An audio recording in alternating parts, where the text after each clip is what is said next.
开始了。好，开始。Okay, so we're on air? Okay, good. So this is the election live stream put on by Indie.D, Study Japan, Broaden Taiwan, and New Blue Magazine. This is going to be running until Eric Chu goes back to being mayor of New Taipei City. But the idea is to provide updates about the election and also provide some background for people that may be curious about Taiwanese politics, but maybe have not been paying attention so detailed in the past year. So we're going to start off with introductions, and then we're going to talk about what's going on now. Because voting ended at 4 p.m.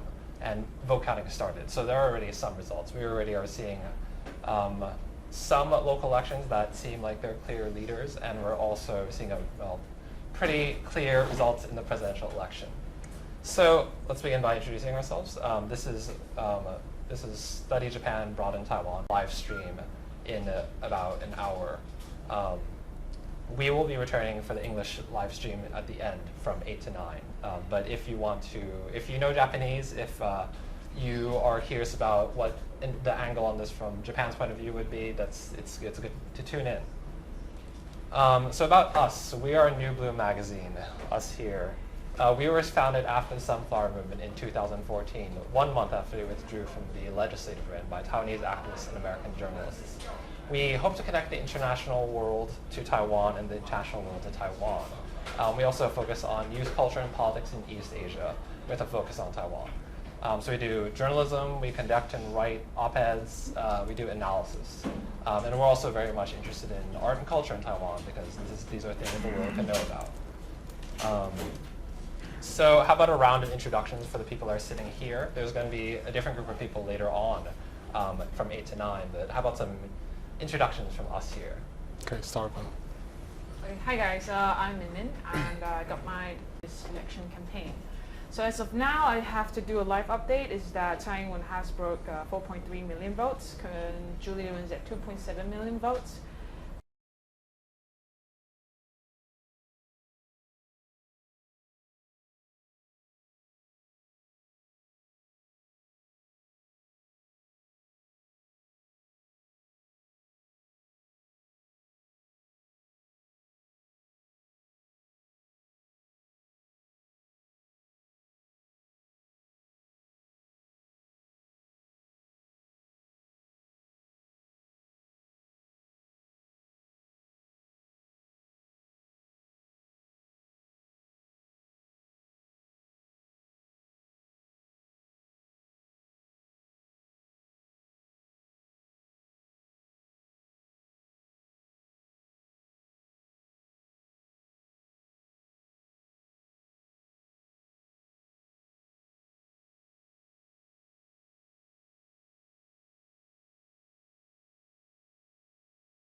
Does take resources. So if you'd be interested in donating, we do have a donations thing on our website. So feel free to contribute if you're able to. Okay, so let's begin with some background about the Taiwanese electoral system. There are 3 votes, in the electoral system that we'll be paying attention to right now. This is the presidential vote, which the world's attention is on right now. The party vote, which I'll explain in a bit, and the legislative vote, or the district vote, which is, electing local representatives. But the way it works in Taiwan is that, you vote for the president, which, happens every 4 years. You vote for local representatives for the legislature.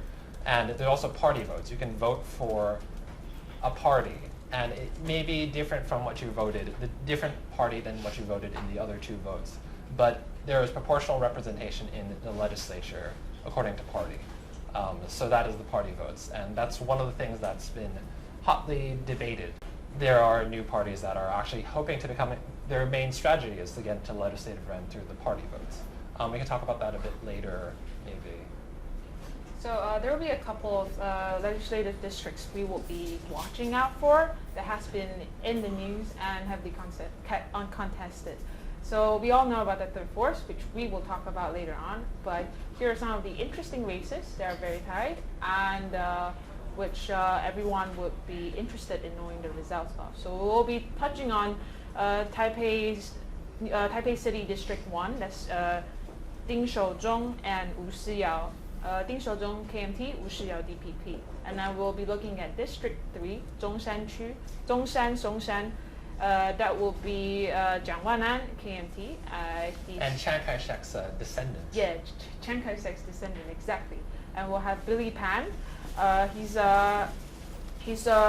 doesn't have a party affiliation, but he is endorsed by the DPP, and Li Yanrong from Social Democratic Party.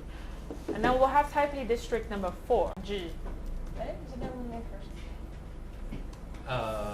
Are we missing somebody? Yeah, we are missing someone. Okay, we'll update you guys back on that. Sorry about it. Right. And then we'll have Taipei District number 5, which is Freddie Lim, the heavy metal rock star, which Who's been all the news all the recently. news, yes. And Ling Yufang, KMT. Freddie is from the New Power Party. Which was one of the new third parties formed after the Sunflower Movement.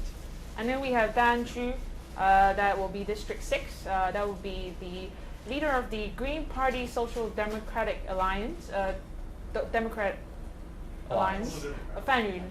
And then we have Jiang Naixing, KMT. He has been in power for, close to 2 decades? Close to 2 decades. And Zhao Yunqing, a really interesting old 80-year-old guy who ran for the 2014 Taipei mayoral election. And he is a very independent, hardcore, The motherland. Yeah, of the China, motherland. as the KMT would have it. Interesting guy. And then we have Taipei City District 7. That will be Songshan Xingyi. That will be Jennifer Lu, SDP, Fei Hongtai KMT, and Yang Shiqiu. He is a former KMT member, and they broke out. So Yang Shiqiu is actually in some way endorsed by the DPP. He appeared at the rally yesterday. And then we have Taipei Shi Diba Xunqu. That will be District 8. Yeah. Wenshan and Zhongzhen. And there you have the Qingyuan, an independent former KMT again, Lai Shibao KMT, and Miao Boya from the Social Democratic Party. And that's also one race we'll be looking at. And then moving on to New Taipei City, we have District 11, and that would be Zheng Boyu from the SDP, Luo Mingcai from the KMT, and Chen Yongfu from the DPP.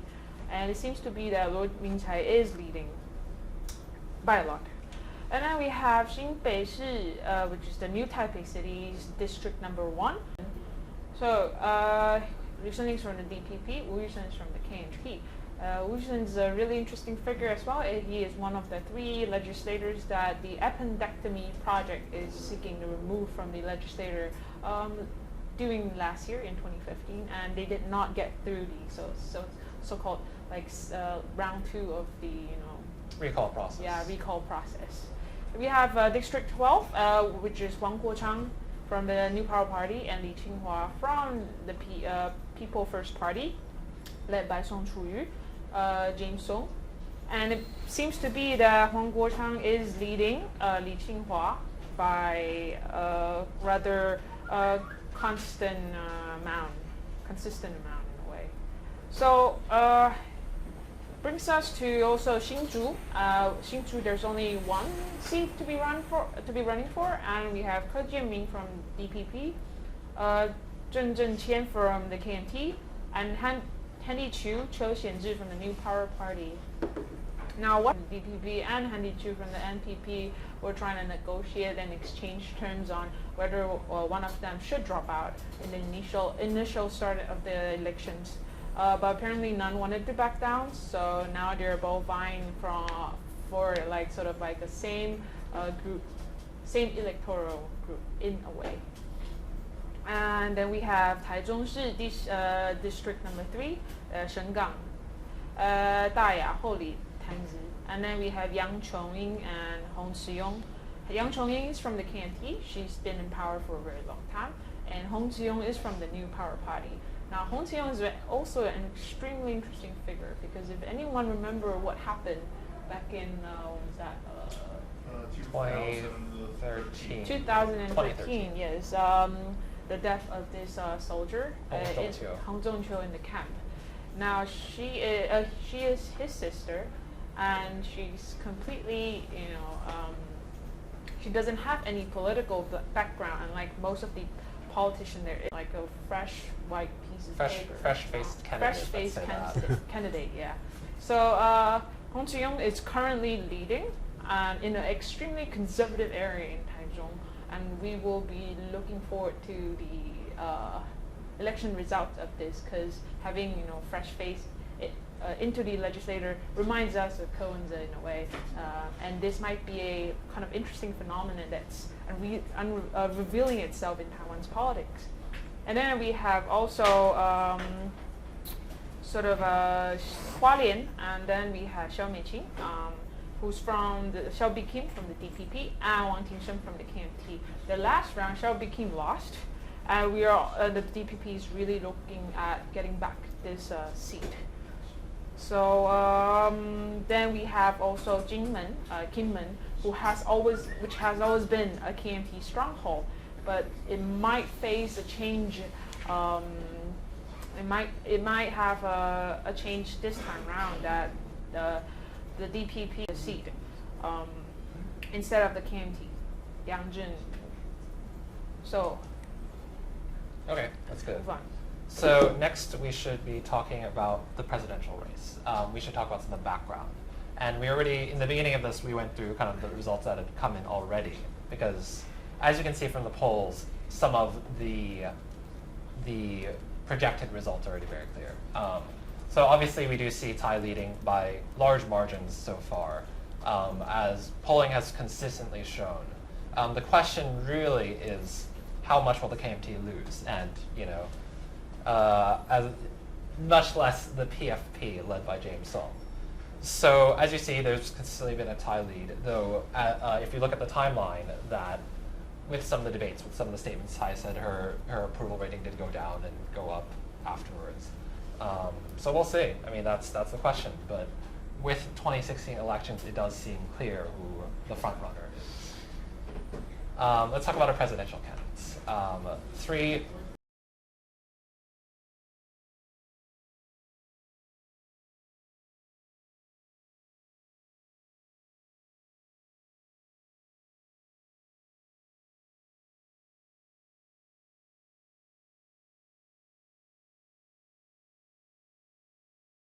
One non-KMT president that Taiwan has seen in history. And there is James Song, who's a former member of the KMT that founded the People First Party, which is composed of people that were originally part of the KMT but thought the KMT was betraying its ideological mission, its kind of traditional values. So they formed an extreme right-wing party that we're all a little afraid of. These are the three of them, and these are their kind of campaign slogans.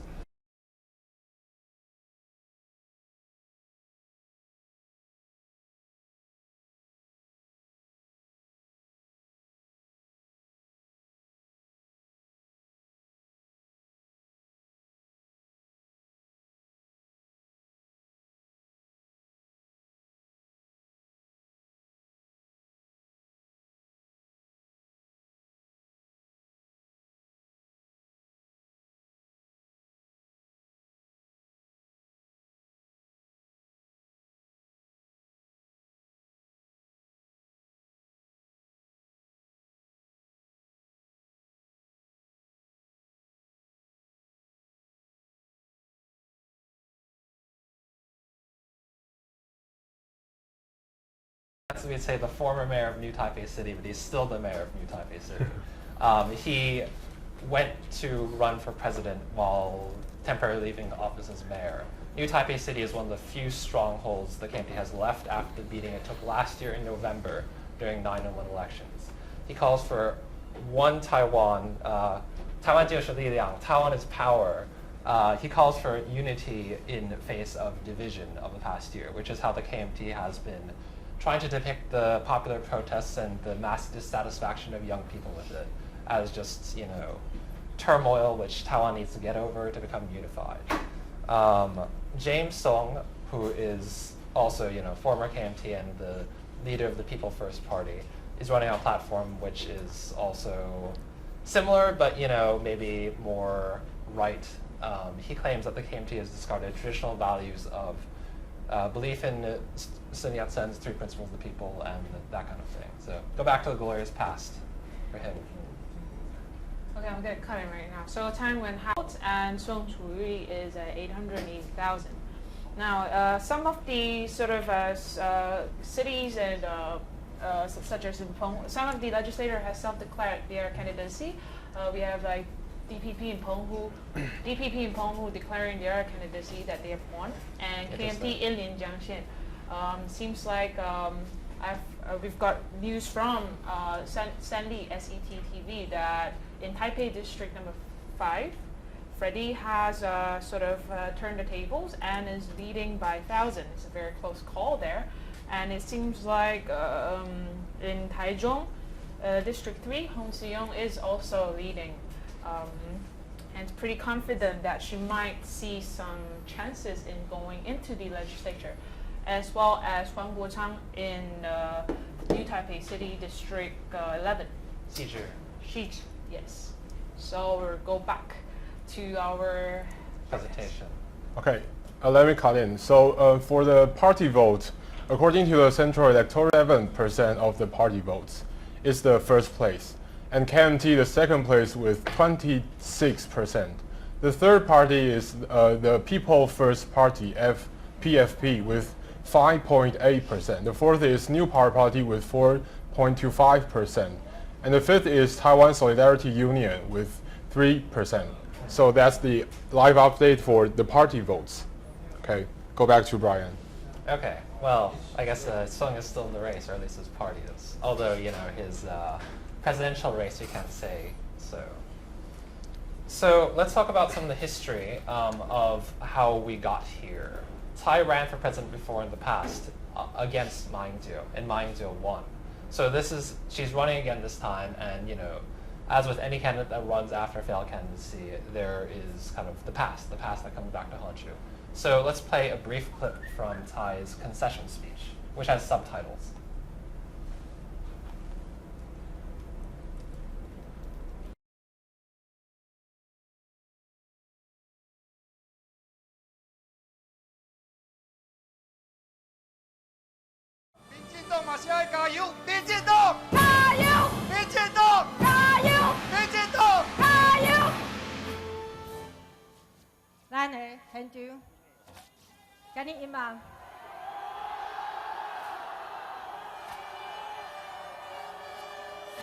多谢大家，多谢大家在家里稍等，尤其是下这么大的雨，大家还这样情谊相挺，在家等我们来跟大家说一声谢谢，多谢。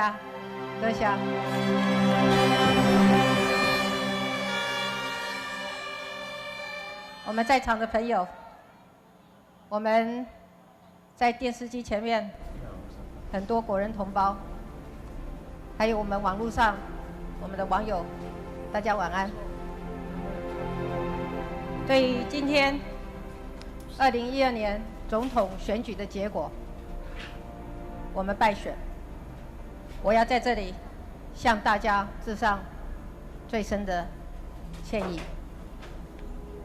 我们承认败选，也愿意接受台湾人民在这一次的选举里面所做的决定。我知道很多的支持者听我这样讲，或许会觉得心碎。可是在这里，我们还是要恭喜马总统，希望他在往后的4年，要倾听人民的声音，要用心执政，要公平地照顾每一个人民，千万不要辜负人民的期待。我知道此刻大家的心情。今天我相信有很多人原本期待胜利，但是现实不尽如人意。但是我要跟大家说，我们要坚强，我们一定要坚强，我们一定要比谁都坚强。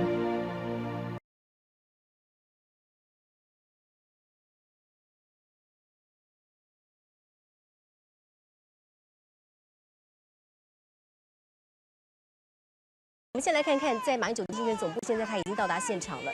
现场下这么大的雨，但是看 Pretty obvious. Yeah, yeah, it's pretty obvious what is being expressed here.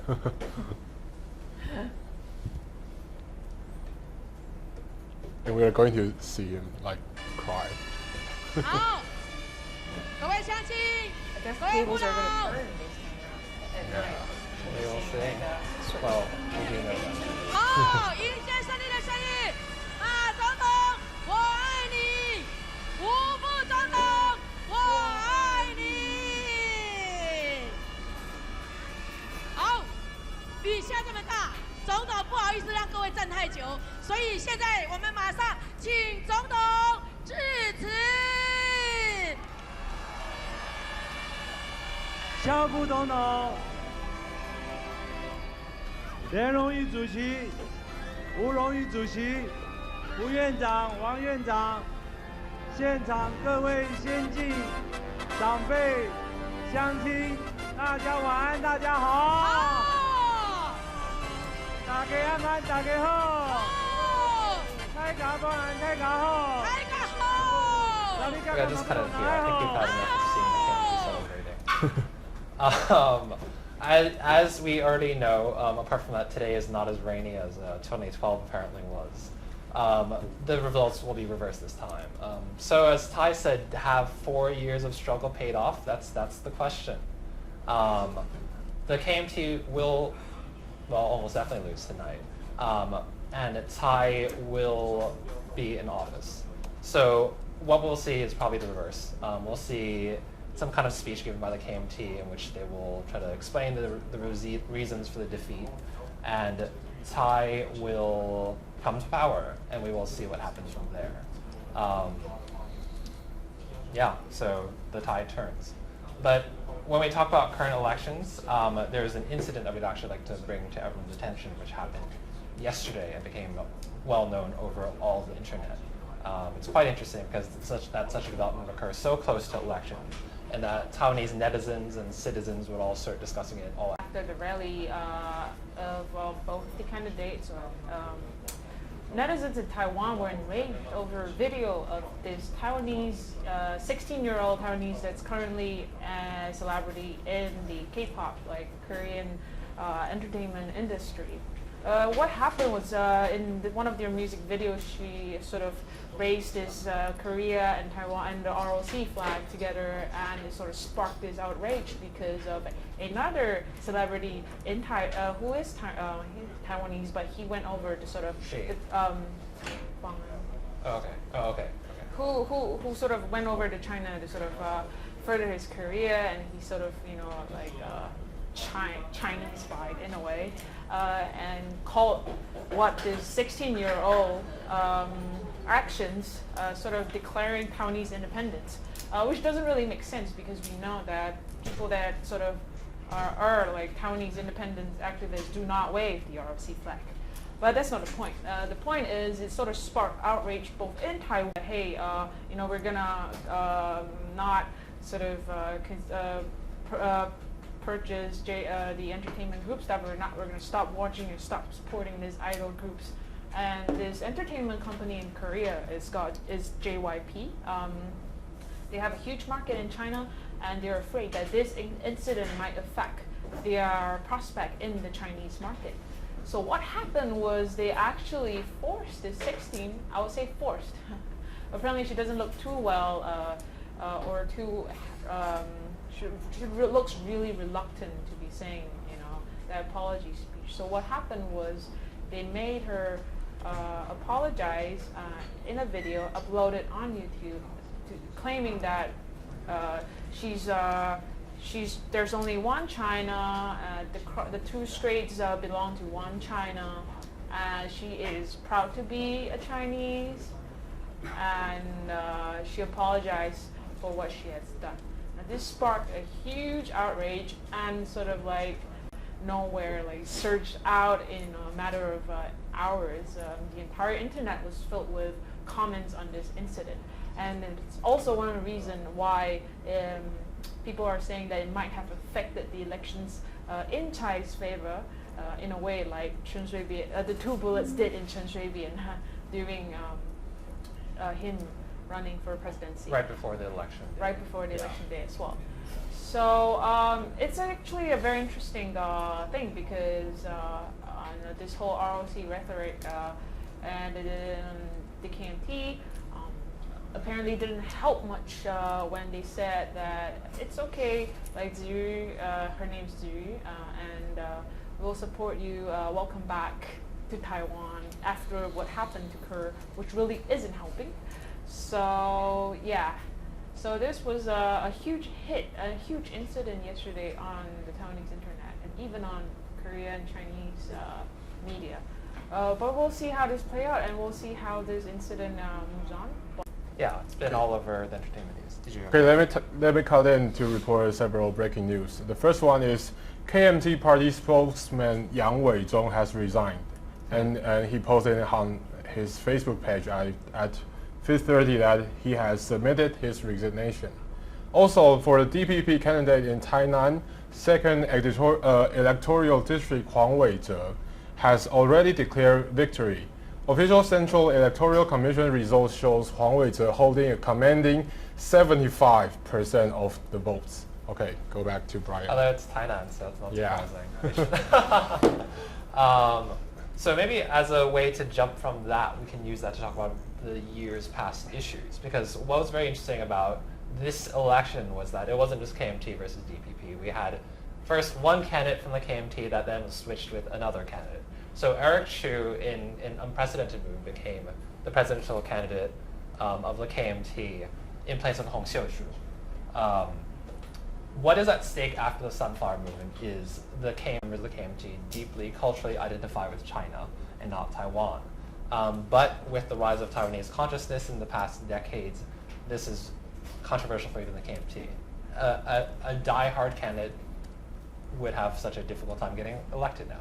So Hong Xiuqu was projected to have enormous losses to Tsai Ing-wen, and she was replaced by Eric Chu, even though Chu also was projected not to win. Because, you know, with the incident with Zhou Zhuyu, what was controversial or was that during the apology video she was forced to make after she was perceived as somehow supporting Taiwanese independence was that she said that there's only one China and on both sides of the strait. Now, a big word which is always thrown around, you see this all the time when we're talking about cross-strait, is the 1992 consensus. The idea that there's one China, two interpretations, whatever that means exactly.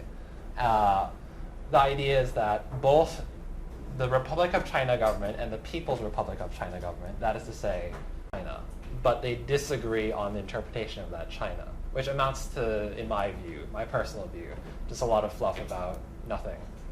But this is what's taken as in diplomacy. Now, Hong Xiuqu, who would, as if she actually became president of the Republic of China, would have to engage in diplomacy between China and the U.S. But Hong Xiuqu wanted to go her own way with her own spin on the 1992 consensus. She wanted to go beyond the 1992 consensus, she said. And this, she called it one China, same interpretation, which that's a very good question what that means. But with the past year's events, we can see that the KMT with the 1992 consensus is actually backing away from the two interpretation aspect and just trying to stress one China. During the meeting of Ma Ying-jeou and Xi Jinping, which took place a few months ago, which we will talk about later, they spoke of one China principle. They didn't bring up one China, two interpretations, even though that's the 1992 consensus of one China, two interpretations. And you know, now it appears that the 1992 consensus has become a very big issue with entertainers now being bashed for you know, claiming anything other, that it's perceived as anything other than just one China. So, yes, like breaking news in a way. So apparently in Taipei's Taipei City District 1, which we are watching, Wu Shiyao against Ding Shouzhong, Wu Shiyao is currently leading. And in District 5, which is Freddie, he is also leading, and it's a rather confident lead as well. And we have a very interesting update is that Taoyuan Taiwan is actually Taiwan has about 6 legislative seats in the previous election, and it was all won by the KMT. But right now, the DPP is leading with 4, and the KMT is having only 2 seats. To usually vote for the KMT, it is a very interesting turn of the tables, and we'll be constantly watching it as well. So it seems like at the same time that Hong Soo-young is also having a really the margin is actually gradually increasing between her and Yang Chong-mi, and apparently also for New Taipei District 1, Liu Sunling is leading Wu Yusen by a lot as well. So stay tuned.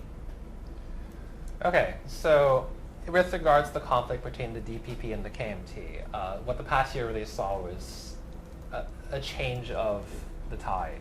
Because, you know, in past 9-1 elections in last November, the KMT was overwhelmingly defeated, and that was a surprise. In traditional strongholds of the KMT, such as Taipei, which we're all in right now, we had the rise of an independent mayor, Ko Wen-je, who was put into office with the backing of civil society, the post-Sunflower Movement civil society. Not as a DPP candidate, he ran as an independent candidate, and that was surprising. So in the past, so I guess apparently what we're seeing from results now is that there's more continued backlash against the KMT, but that may not be surprising if you've been paying attention to past year's developments. To enter into how the DPP recently is trying to appeal to young people, though, and how Tsai Ing-wen's campaign strategy has been conducted during this race. Let's take a look at one of their campaign ads. We have several campaign ads that we want to show you from the DPP, the KMT, and the People First Party. These were subtitled by Solidarity.tw, who's a blogger and a translator who writes often on Taiwanese politics and provides some very useful translations, very usefully curated translations into English. Very useful if you can, or have weaker Chinese reading ability. So let's watch this ad. There are subtitles.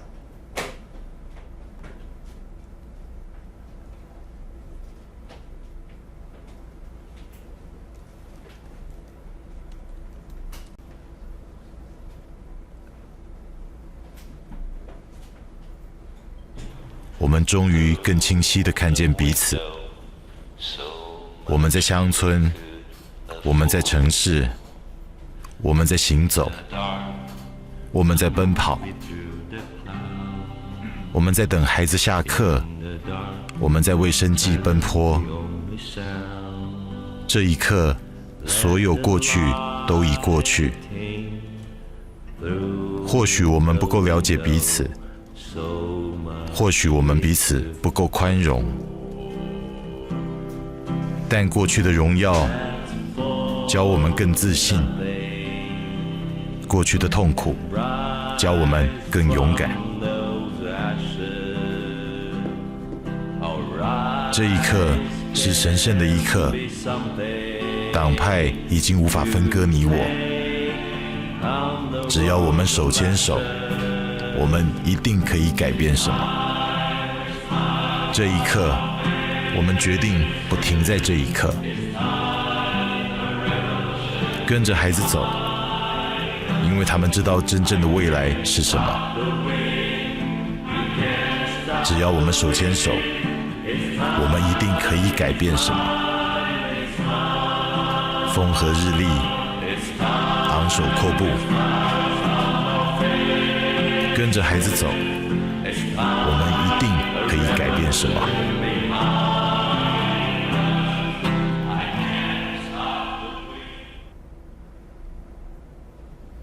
Okay, so we have more updates. Min will cut in briefly. Yeah, I'm gonna cut in right now. So in Pingdong, we are looking at three seats, and it seems to be that it is completely taken by the Greens right now. It used to be that in District 2 it's by Wang Jingshi, and he just declared that he has lost. Okay, so back to this campaign ad. What we can see of this is that Tsai Ing-wen is hoping to come to office in August when it has been stopped because of poor economy. She says, walk with the children because they know the way to the true future. This election is the presidential election which occurred after the Sunflower Movement in 2014. This was the month-long occupation of the legislative yuan, the legislature, like the physical occupation of the legislature by students, largely college students. And this seized the attention of Taiwanese civil society and raised issues about Taiwan's relation to China and also the undemocratic control of the KMT.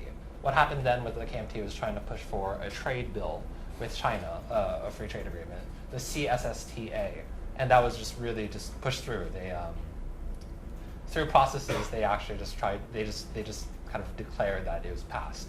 It's actually pretty interesting if you want to look into a little further how that happened within the legislature. But there was a spontaneous occupation, seized the attention of Taiwanese civil society, and on March 30th, 2014, 500,000 people were on the streets of Taipei demonstrating. That's the population of Taiwan is 23 million, in case you're curious. And such as ourselves and the people with which we put together this live stream are involved in. That came to the attention of the political parties. They realized after Ko Wen-je won with the support of young people that this was a kind of new political force that they really want on their side. Young people supporting them can really push them into office. The DPP especially does not want to seem behind the times. It wants to seem like it has the support of young people and it's a very progressive party. I mean, this ad is very interesting, actually. If you've been paying attention to the issues of activists, Taiwanese activists and members of civil society in the past year or 2 years, a lot of them are referenced in this. For example, animal rights. There's shots of animals in shelters. New immigrants, migrant workers from Southeast Asia, for example. There's a shot of a restaurant when it says, maybe we need to be more inclusive and know more each other. Gay rights, that's actually, interestingly enough, it's actually not foregrounded within that ad. But you see the flag in, I believe, Ximending when the camera passes by. A faction of the KMT that is so culturally loyal to China that they're willing to sell out Taiwan. There's talk about party divisions, and it passes by a party school, or what is presumably like a sort of a school that is taught according to KMT ideology. You see all these students wearing blue. That is the image that the DPP really wants to project as they're going to office. Hope can change, and we're after the support of the young people. And this is why you should vote for Tsai Ing-wen. Tsai Ing-wen herself is actually not directly present in the ad except for one shot. It's interesting how they did that. And it is a very artsy video. So they're trying to appeal to very young people with interest in arts and culture. Okay, so you have another update? Yeah, it seems to be that Hong Shou-zu will be arriving. Hong Shou-zu will be arriving at the KMT's rally at about 8 o'clock, and Chu Li-lu and Wang Rushen is expected to make a announcement at about 8:40. 6,000 and in Taichung. Yes, in Taichung, and in New Taipei City, Fanyun is actually just 5,000 and about 4,000 votes behind Jiang Naixing, which is a very interesting race as well. 4,000 votes behind. Okay, interesting. Okay, for the party vote, we have 4 parties now reach the 5% threshold. And the first one is DPP. It has 48%. And the second one is KMT, has 25%. The third one is People First Party, 5.99%. And the fourth one is New Power Party, 5.15%. And other parties are less than 5%. So we have 4 parties now exceeding the 5% threshold. Okay. Interesting. Okay, so we can talk also a little about the third parties later on, because the third parties that appeared within Taiwanese politics, such as the New Power Alliance and Alliance for the Green Party and the Free Taiwan Party, they came out of young people after the Sunflower Movement, civil society. The DPP worked with them in some sense in this election by withdrawing from where third force candidates, we call them the third force, new third parties, were running, and letting these kind of candidates run in their stead. And these were traditionally blue districts, which the third force said that we have a chance of winning, so let us take this over.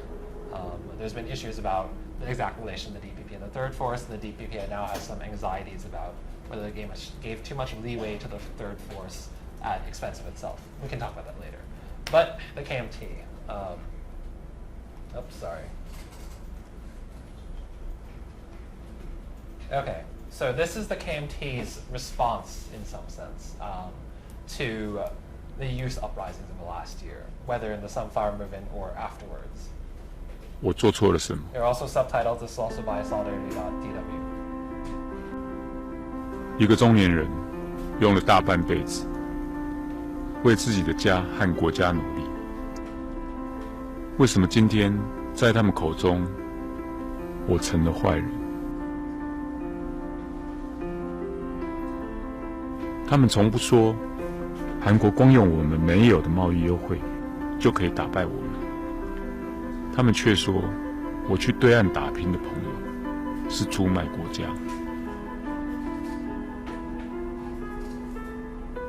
他们还跟我的孩子说，我们从小被洗脑，说我们的国家早已不存在。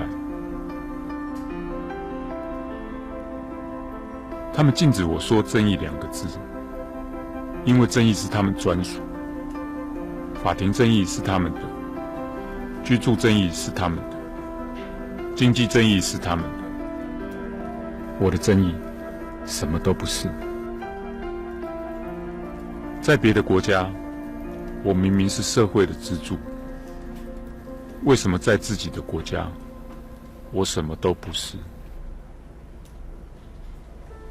此时此刻，我想念我的上一代和下一代。我没有做错什么，谁制造仇恨，谁才是坏人。我会去投票，投给我坚信的价值与国家。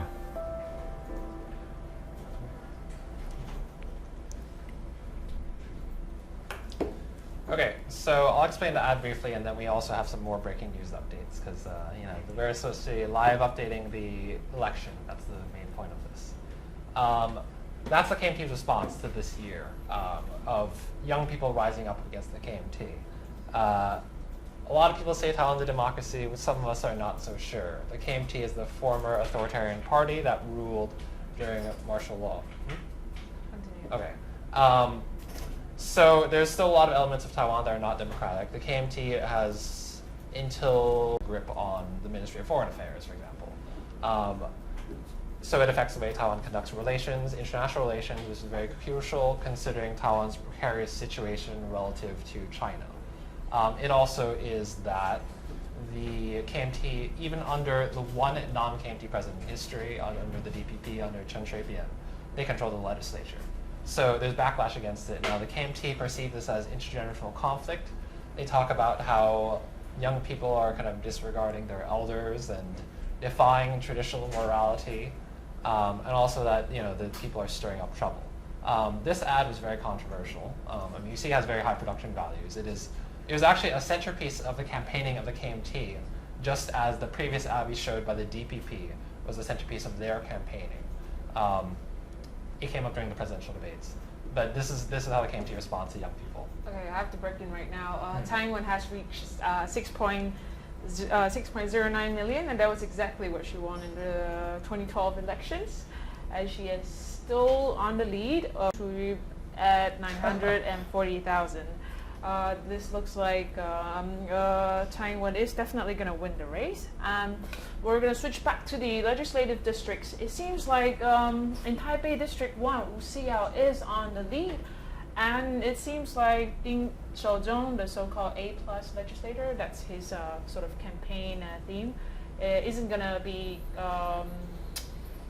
is pretty dangerous right now. And we're also going back to Hualien, where Xiao Deiqing lost in the previous election. Apparently she is on the lead, and there is a chance for her to be in the legislative as well. So Junting, could you update us how does the party list actually looks like, and how does it work? What are the benchmarks for? 5%, what is that? So if in Taiwan it is work like this. If your party got 5% of the votes, you got representative and the legislative yuan, and you got 3.5%, you will be founded to for a party to have more than 5% of the vote, because by this they can like send their people in the legislative yuan. Yeah. So it's about like for smaller parties in some sense, like this 5% is extremely important to them because of one, the resources, money you'll be able to have to sort of continue to engage with the people in the districts, to continue to develop their grassroots organizations in the area. And I have to also talk about it, that the sort of breaking news as well is that Hao Longbing, the previous Taipei City mayor, apparently has declared that he has lost the seat in Jilong to Chen Xing. And it's very interesting because he was just put in there like out of no reason, sort of like Kongjiang. Like, how do you say Kongjiang? He was placed there in the party to keep him in politics. Sort of, right? in a way, Dropped it out of the blue. Yeah, like dropped him out of the blue, from the blue, or maybe. Because Hao Longbing has a dad called Hao Bochun, and he is this hardcore, like, pro-China, pro-unification leader. And it was funny, really, one of the issues that was raised during the election was that he said the new party, Xingdang, is the most traditional KMT, and he actually asked people to vote for the Xingdang for the party votes, which is not really doing your son a favor in a way, don't you think so? Yeah. Yeah, so. Well, this KMT campaign ad, intergenerational rivalry, right? So they have that in the KMT too. And not only that, in one of the reasons why Ko Wen-je managed to get so many votes in the 2014 election was because Lian Zhan and Hao Bochun both came out to sort of spark some kind of an ethnic division, about this whole China and Taiwan thing, which really pissed off even the pan-blue voters, which was just one of the reasons why Shan Lian didn't really have the best of time. And it seems like this sort of happens to all those people that run for Taipei City. One of our jokes is that Taipei is, Tianlongguo, which is celestial dragon country. That's a city of elites in which the people that live to Taipei fly usually to other countries more than they go to the rest of Taiwan. That, socioeconomically, that explains why Taipei usually swings blue, that is KMT.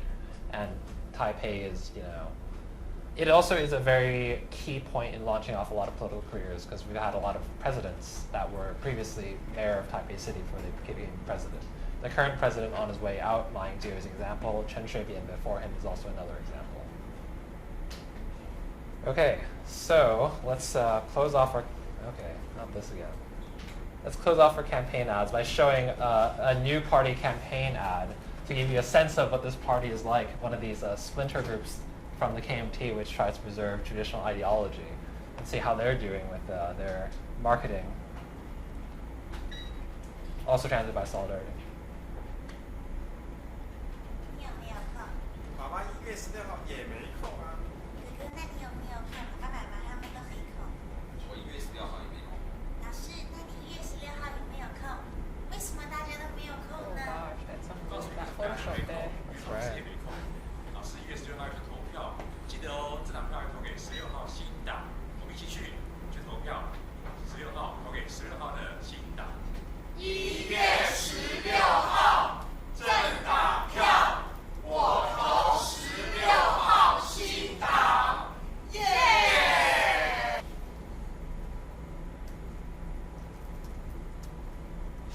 Well, that's how it goes. Yay, as their campaign ad goes. How interesting, huh?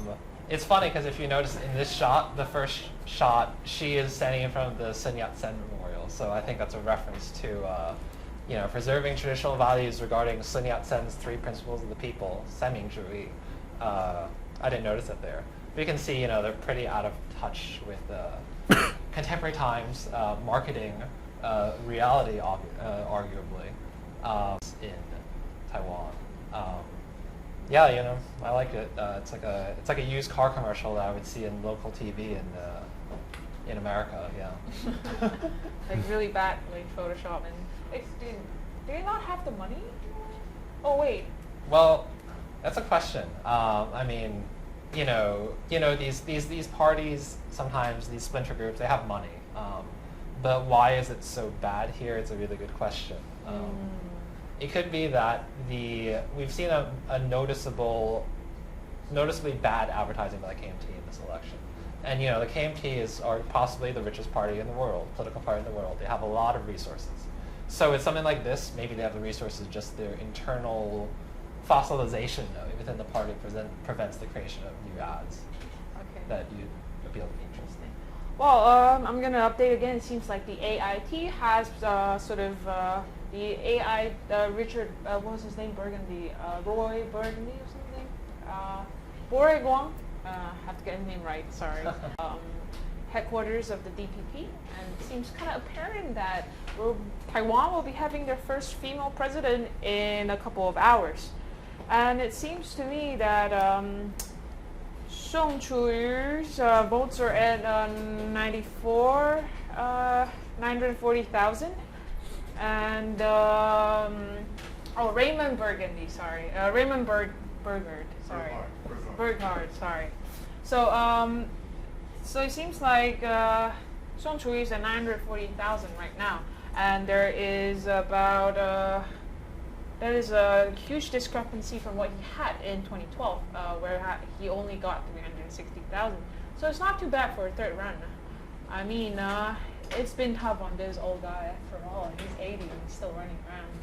But what was the assumption? There's a theory behind why he chose to run the third time is that in some way the KMT is failing. So he's hoping that his presence in this election might be able to elicit or draw some of the supporters from the KMT, the party voters. Right now, Freddie in Taipei District 5 is on a very tight race, and he is still leading, but it is hard to say who will win. Hong Tse-young is also leading by a large margin, and yeah, we are pretty confident to see that the new power party will be having 3 seats in the legislature. In the legislative district, district. So, Taiwan is now at 6.25 million. Julie Lun is at 3.22 million. The votes are sort of slowing down, and we'll be looking forward to what the results are going to be. Okay, so we were going to talk about new political parties, but maybe we should wait until... We were originally going to talk about new political parties after this, but maybe we should wait until some of the results are more clear, so we can discuss these people. We already talked a lot of their backgrounds, but we can talk about some of the issues that are at stake in these different elections of the KMT. There are a lot of interesting things we've seen with youth culture in Taiwan, and that have sometimes become an object of popular mockery. So we have these like internet memes. Oh wait, sorry.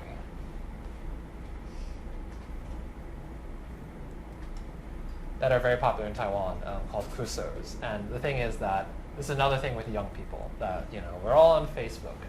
Taiwan has the highest usage of Facebook, or highest Facebook penetration in the world at something around 60%.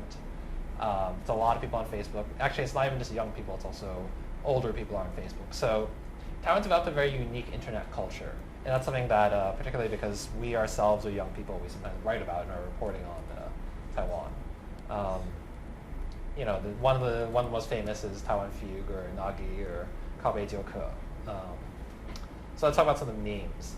The ad we just showed, the new new party ad, that became an object of popular mockery. It's almost designed to, because they ended up sharing it, not supporters of the new party, but kind of young activists, young people who, they got a real laugh out of this. Okay, so let's talk about some of the memes in the past, say, in recent memory as related to the election. One of them is one about Eric Chu, the Danshui Ama.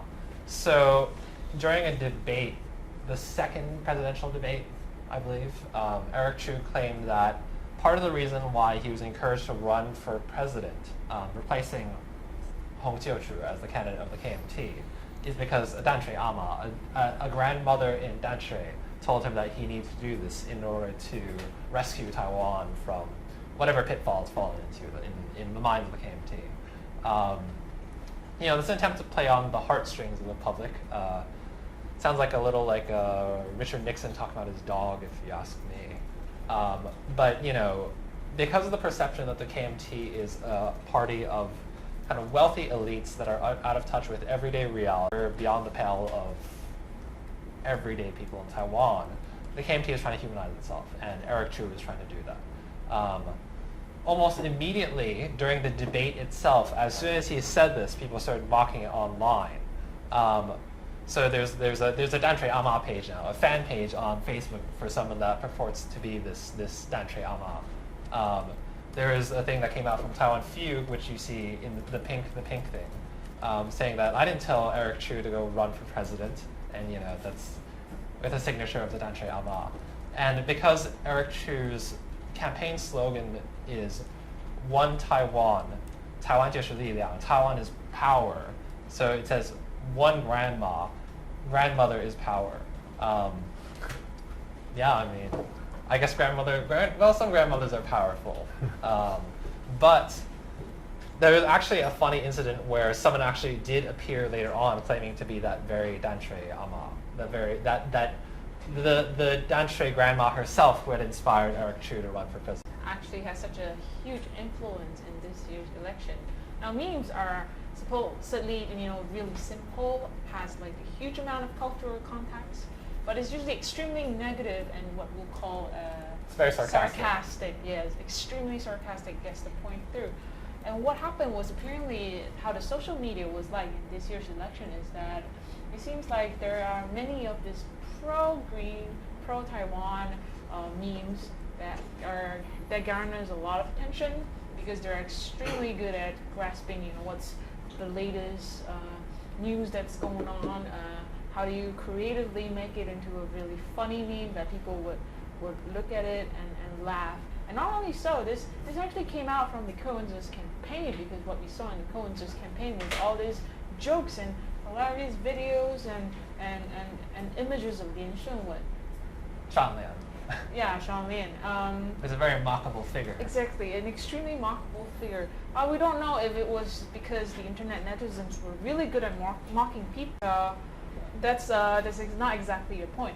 The point is that we're not sure. This is an interesting phenomenon that of course, we do see it in America with some of the memes, about Donald Trump and stuff. But essentially in Taiwan, this is actually a first time that it is so heavily used that it is extreme. That it takes up such a huge role in sort of campaigning, that it is interesting to find out whether the parties actually endorse them at all, isn't it? Yeah, very true. So it is an interesting question to wonder. Now I'm going to bring you and show you one of the interesting ads or meme video that came out of all these sort of sarcastic internet popular sites. Which video? Yeah. Oh, where's the video? Okay. Okay, there. Sorry, I'm going blind. Click on it. We probably have to go out. Yeah. Sorry guys, we're having technical issues. Give us a minute.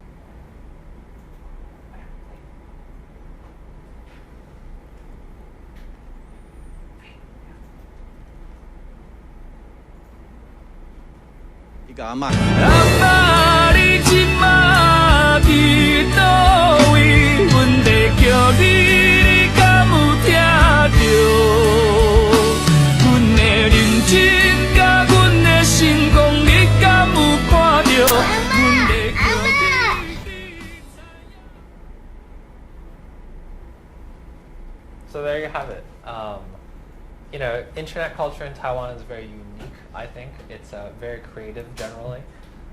Again, because of the fact that we've seen within our own lifetimes, since Mark Zuckerberg was at Harvard and created Facebook up to the present, in which Facebook has become a giant monster that dominates the world, a lot of changes. This is technology. And Taiwan, with the world's highest penetration of Facebook, might be pioneering political culture in some sense. All right, breaking news. Taiwan's at 6.4% of the votes just now, and it sort of broke Minzhou's history in a way. Oh, or she dropped back again. Okay, well, they're now tied, but it is interesting to see how this will unfold. Currently, the DPP is leading in 18 cities and counties, the KMT by 4, And we are looking at probably the first female president, indeed.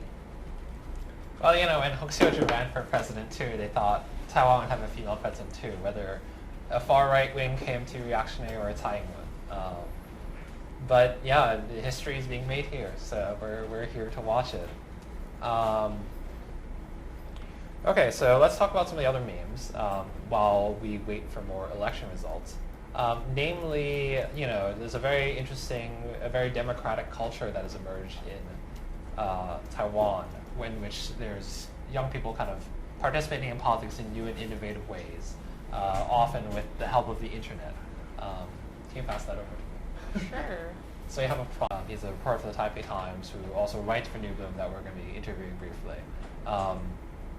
But internet culture in Taiwan, there are stickers now which people put onto KMT campaign ads. Because something interesting in the past year is that the KMT has become very afraid of, they become so unpopular that KMT candidates are not willing to say or present their KMT. So very often with people running for office as KMT candidates, sometimes they won't actually feature the KMT logo in their ad. And something that's traditional to political ads in Taiwan is the endorsement of the standing president of whichever party. So you'll have you might have well, back then you might have Ma Ying-jeou shaking hands with a KMT candidate and, you know, showing that he has this endorsement of Ma Ying-jeou. You don't have it now because Ma Ying-jeou and the KMT have become so unpopular. So people that are KMT candidates running under the KMT, they don't want to display the KMT logo on their ads. They also don't want to display the people are putting these stickers onto KMT campaign ads to show that they are actually KMT candidates. And the funny thing is that the KMT, people from the KMT running for office, or somebody's even suing people putting these stickers onto their campaign ads, saying which party they're from, because they are still from the KMT. And they have the support of the KMT in running for office. But that's a sign of how unpopular the KMT has become in recent years. And this is an example of kind of an innovative form of activism. It started from an online campaign started by Wang Yikai. If you want to pick them up, they're pretty easily available in Taipei and other parts of, well, we have a list on our website, you can look it up. You know, this internet age, or talking about internet culture, I think I expect people to Google.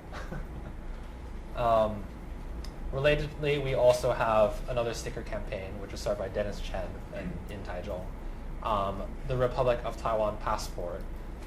We have stickers that are being put onto passports, Republic of China passports, to change it to say Republic of Taiwan. It is legally known as the Republic of China, which is what the name the KMT gave to Taiwan when it came here, and to try to recreate what it had in China, which was called the Republic of China. They tried to depict Taiwan as quintessentially China, having always been part of China, and in order to justify their claims on it. This is embedded in the government structure of Taiwan. So, you know, Taiwan is called the Republic of China. There's the Republic of China Constitution. If you go abroad and try to get into a country, people will look at you. The customs officer will be like, you know, wait a minute, but you're from China. You can't do this because your visa regulations are from China. So, you know, Taiwanese people with Republic of China passports get often confused with people from the People's Republic of China. And more broadly, this is symbolic of the situation of Taiwan. A lot of people talk about it as just the KMT kind of being beaten back to Taiwan, and that being the last stronghold it had. But people often forget there is 50 or so years of Japanese colonization. That was a period which separated the history of Taiwan from China. So, yeah. So another breaking news coverage is like in Hualien at the Sham Peking headquarters, people are sort of celebrating already and what they call setting the firecrackers off and stuff. So it might be that she's leading, and she is leading by a huge margin. Well, and also she's leading by at least 10,000 votes. That is a lot of vote considerably in Hualien. And now we're looking at Shidai Liang, the New Power Party, has actually crossed the 5% voter mark, and they will be getting 2 seats in the legislature. And it's unsure they're going to be getting the 3 legislative districts, but as of now, we are looking at 5 of their seats in it. Now, in Taiwan's legislature, if you have 3 seats or more, you are able to sort of create a coalition and be in the, what's that called? Party caucus. Yeah, in the Okay, so let me explain a bit more about the Republic of Taiwan passport seekers that I have here.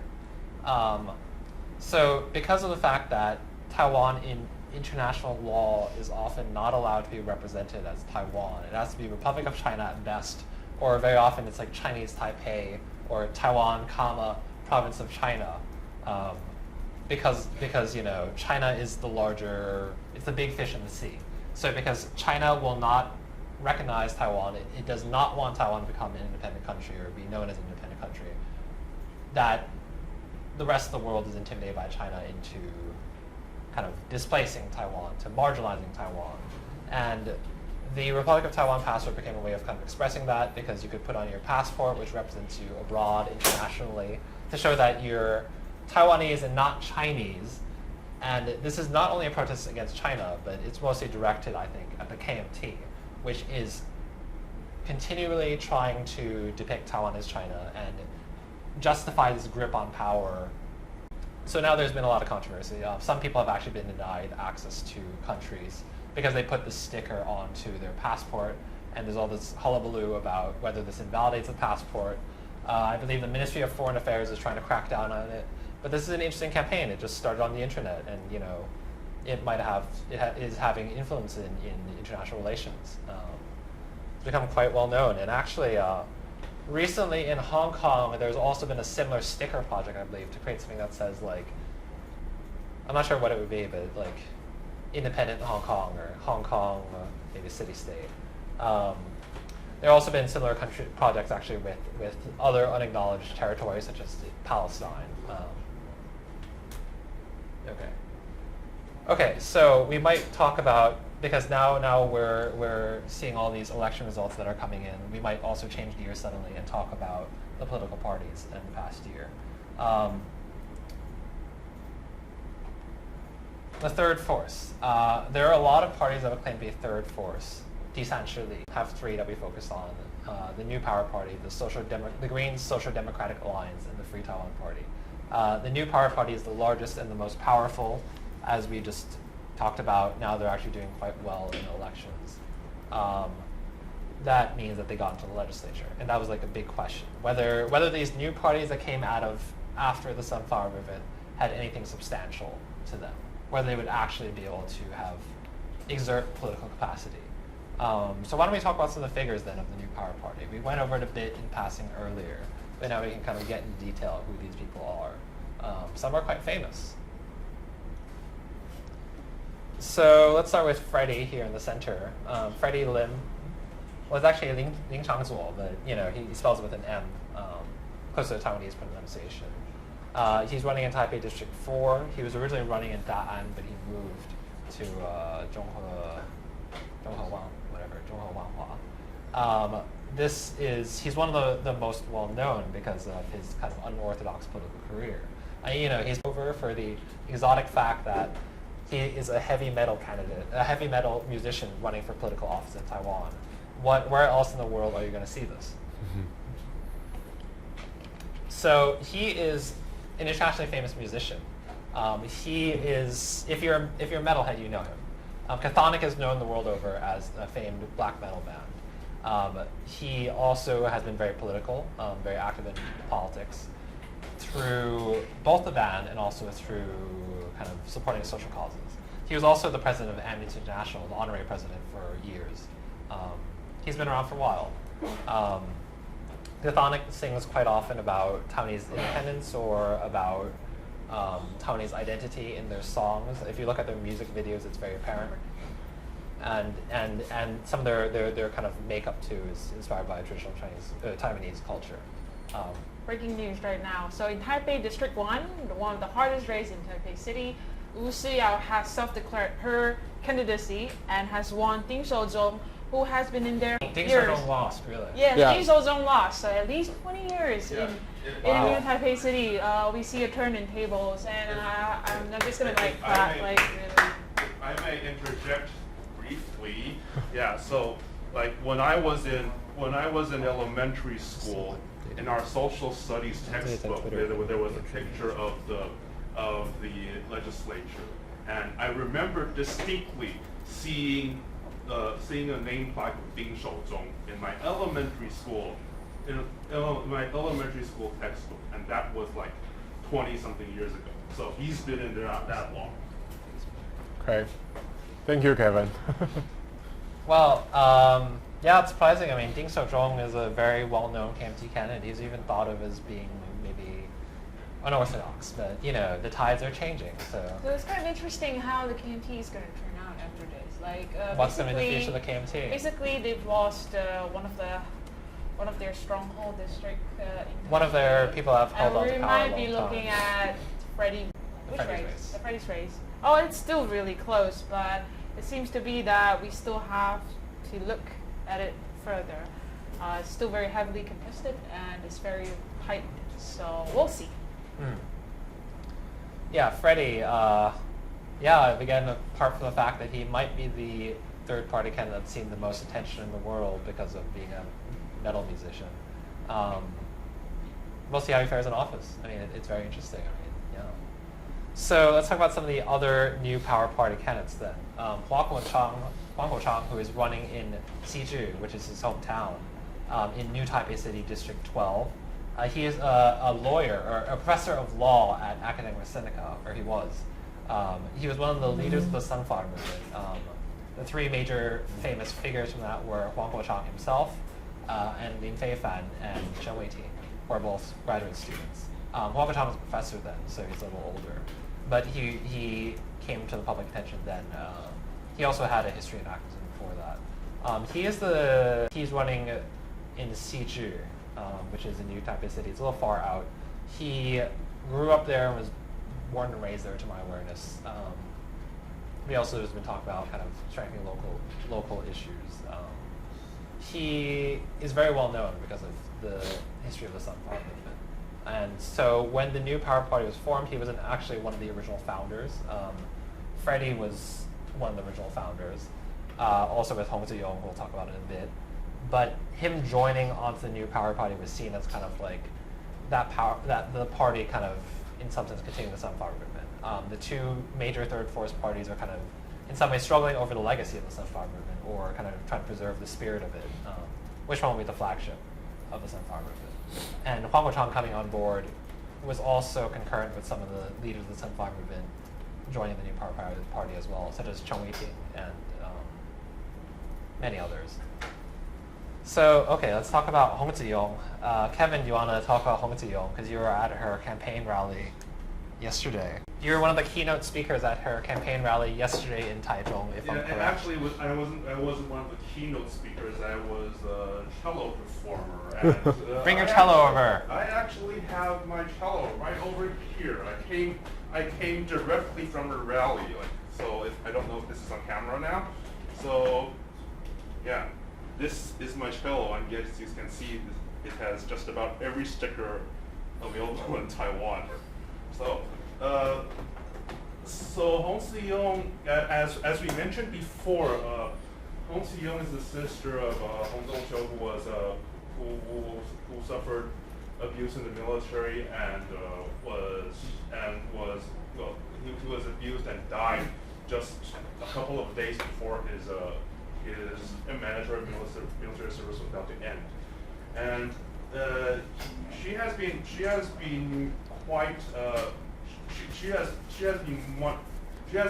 the face of the Hong family ever since the incident happened. So it was quite natural. And so anyway, can you talk about the Hong Zhongxiu incident? Oh, I think some people might not know. Yeah. So for those of you who need a primer, the Hong Zhongxiu incident occurred in mid-2013, which Hong Zhongqiu was a conscripted soldier because there's mandatory military service conscription in Taiwan. So he was serving his mandatory military service, and just before his service was about to end, I think it was 2 days before he was about to end, he was he was punished for bringing in for smuggling in an MP3 player into the compound, and during the punishment he was apparently tortured and later died from what the military said was a heat stroke. So because since all able-bodied males are called into the army to serve in Taiwan, knows that the military is not it's not a transparent place. So what happened to Hong Zhongqiu really resonated with the Taiwanese populace, and the thing that makes the current race in Taichung interesting is that Hong Ziyong's opponent Yang Chong-yi is a KMT legislator who we normally call is a pro-military legislator. So she has been staunchly supportive of military families. And when the incident first occurred, Yang Chong-yi did meet the Hong family and said that she would help them. But after this initial meeting, she did nothing else for the family, and so they had to fight for themselves. And especially Hong Ziyong, the elder sister, was particularly active. The race currently very interesting because it's sort of Hong Ziyong running against the person who wronged her, so to speak. And so anyway, returning back to the Hong Zhongqiu incident, in 2013, when the incident broke out in the media, because it resonated so highly within the Taiwanese populace, when the Hong family decided to hold a rally, it was called 万人送中秋, so it's 10,000 people, 10,000 people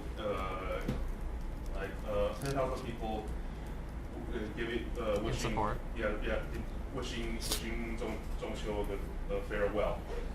So that rally turned out to be the largest rally in Taiwanese history at that point. The rally was held in front of the presidential palace on Kitagalan Boulevard, and it turned out en masse with wearing white clothes.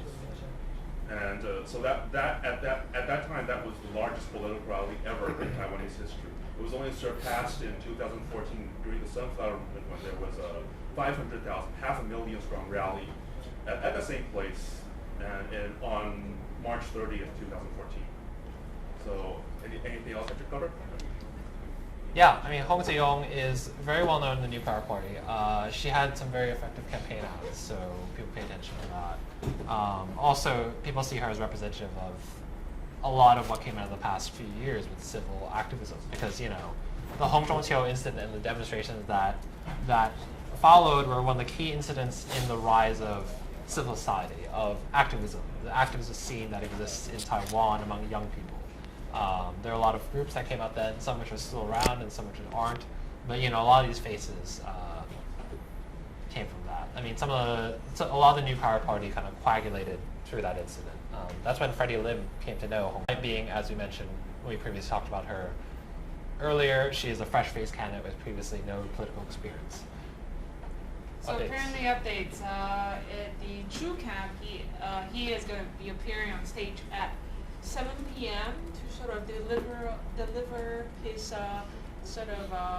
announcement that he will be going back to New Taipei City.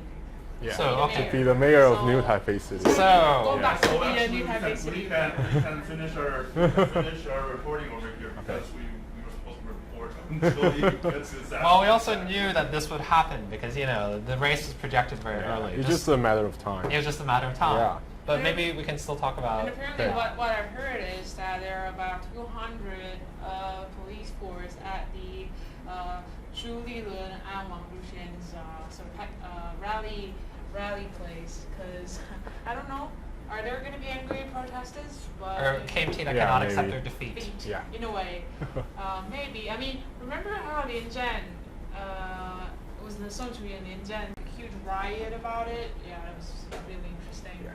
Okay, so let me update the party vote. The first place is still DPP. They got like 46%. And second place, KMT got 26%. And the third one is People First Party, 6%. New Power Party, 5%.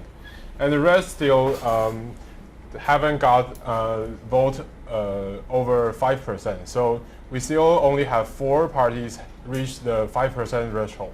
Well, it seems to be that in past, in previous election in 2012, the KMT got 44.5% of the party votes, with the DPP trailing at 34.62%. And then we have the PFP at 5.49, and then the TSU at 8.96. So we see a huge increase for the DPP, and of course a really huge loss for the TSU for whatever reasons. But we can see that the PFP apparently did absorb a lot of votes from the KMT this time around. So let's continue to interesting. Yeah, okay, so let's run through the rest of the New Power Party. Then we actually have a special guest who can talk about his perspective as a reporter on the ground writing for the Taipei Times, which is the premier English language newspaper about Taiwan. So we talk about the party list right now, just the legislatures that got in. Number 1 on the legislative list, the party list for the New Power Party is Gaolo Iyong, who is indigenous and is one of the indigenous candidates running in this election. Particularly as the number 1 on the party list, the first candidate that would get into the legislative on the party list of the New Power Party. She's gotten a lot of attention. She has a history of activism around indigenous issues. And, you know, it's interesting because during the Sunfire movement, a lot of times indigenous issues were kind of put to the side. I mean, between Taiwan and China, or Taiwan and the KMT, sometimes, you know, indigenous people are the people that were here first. So their issues sometimes get left out. And, you know, it's interesting to see now that this is foregrounded by the New Power Party. And the other candidate we want to talk about or focus on was Qiu Xianzhu. We talked a little about the conflict there, that the DPP candidate of Qiu Xianzhu did Ke Jianming refused to withdraw. And this is one of the cases in which the third force went up directly against the DPP. That's a little surprising because in most cases, or in many cases, the DPP candidate withdrew in favor of the third force because of the fresh faces. The third force all ran in districts that were traditionally blue, so they tried to convince the DPP that maybe they could win over that district where they had failed. But this was a case in which Ke Jianming, the minority whip of the legislative branch, of a very powerful figure within the DPP and one somewhat unpopular among activists because of a perception that he kind of abuses his political power. He came directly up against the third force candidate. So that's also one of the races we're watching. I'm not sure if there are updates there. So far, the presidential votes are coming in really slow, but Taiwan is still at 60.2%, which is record-breaking. And until we see what Eric Chu has to say. Yeah. So how about we turn it over now to our guest, Aaron. Aaron. No, hold on. I think we're gonna wait till 7. When Zhu Lilun is gonna sort of talk, he'll be talking, and I think we should be looking at what Zhu Lilun has to say, and Aaron should be able to wait for a while. Okay, well, okay, then let's talk about another one of the third force parties that's taken prominence. The 2 big third force parties are the Social Democratic Party and the New Power Party, and it currently looks like only the New Power Party surpassed 5%. But the Social Democratic Party came out also around after 9/1 elections.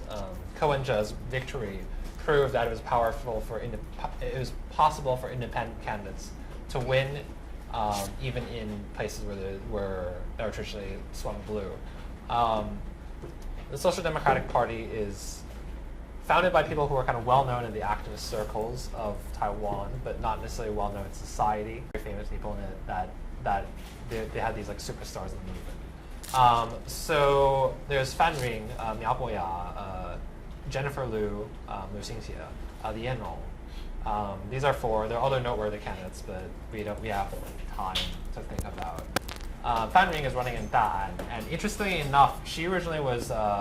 That was actually where originally Freddie was going to run, because Freddie grew up in Da'an. But Freddie withdrew in her favor, and so she ran there. and she has seen some controversy lately because of a perception that after the ideological claim that the Social Democratic Party would avoid cooperating with the DPP too much, she did actually seek Tsai's endorsement. And going back to Henny Chu and Xinzhu, she actually endorsed his opponent, Ke Jianming, which is surprising because it was perceived in some sense as betrayal because a member of a third force party backed a DPP candidate over, and one that's unpopular and thought to be kind of abusive of his political power. She backed him over, for example, similarly around Li Yanrong, who met with executives of Acer. That seemed as betraying the Social Democratic Party, which was founded on social democracy as an ideology above putting forward famous activists. The idea was to put the ideology forward and to be a very leftist party, but she met with executives of Acer and also actually met with James Song, which is surprising. And also Jennifer Liu, who has a long-standing career in activism. She's part of 同志热线, the 同志 hotline, which was one of the very early LGBTQ organizations in Taiwan. Is very pioneering in that light. So she's known among LGBTQ circles in LGBTQ activism. Her and Miao Boya are both openly lesbian candidates. So the Social Democratic Party is very much emphatic on gender and sexual equality. You can see that in their logo because their logo is the traditional logo of social democratic parties across the world, which is the rose, except they made it into a rainbow. And Miao Boya is the Social Democratic Party. She conducted a very effective campaign on the basis of putting forward videos and very effective online advertising. She's also known in the activist community, so she became very popular quite quickly. We'll see how they do, because there were some, as we mentioned, there are some issues between the two parties, but also that between activists, they don't want to go against one party or the other. For example, Dennis Wei Yang supported the Social Democratic Party, or called to support them recently, because a lot of attention seemed to be going to the New Power Party. Lin Feifan also, having finished his military service 2 days before election after the Sunflower Movement, or more precisely, spent the past year doing military service after the Sunflower Movement, and now he just finished. He campaigned for both parties, both the New Power Party and the Social Democratic Party, attending 14 events in 2 days, which I'm sure he's feeling very tired right now. So yeah, that's the third force. And if the presidential, we are looking towards how legislature will fare. Between the two parties, we were questioning whether they would get 5%. Now we already know that the SDP has gotten 5%, and now we'll see about the other parties. The question is, what is the space for a third political force outside of the KMT and the DPP, and how would they get into legislature? Would they cooperate with the DPP, or would they refuse to? And it did end up that there was cooperation even among, I think, parties that initially were very, very unwilling to cooperate with the DPP. So also, we'll see about the future of activism. Yeah, we should switch to the Julie Lun's speech. Okay, good. Eric Chu's speech. 3 minutes, 1 minute in. Yeah, he's coming up.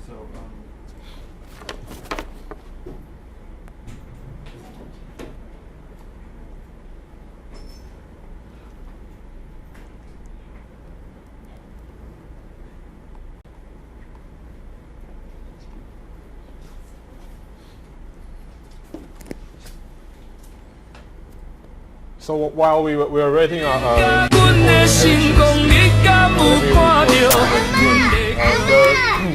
Taichung 2nd District, Hong Tzu-yong from New Power Party and her opponent Yang Chong-ying has declared her lose. So Hong Tzu-yong from the New Power Party is sure to be the victory. So we can switch to the Eric Chu's speech. So, well, it's still waiting, right? Yeah. So I was, okay, here we are.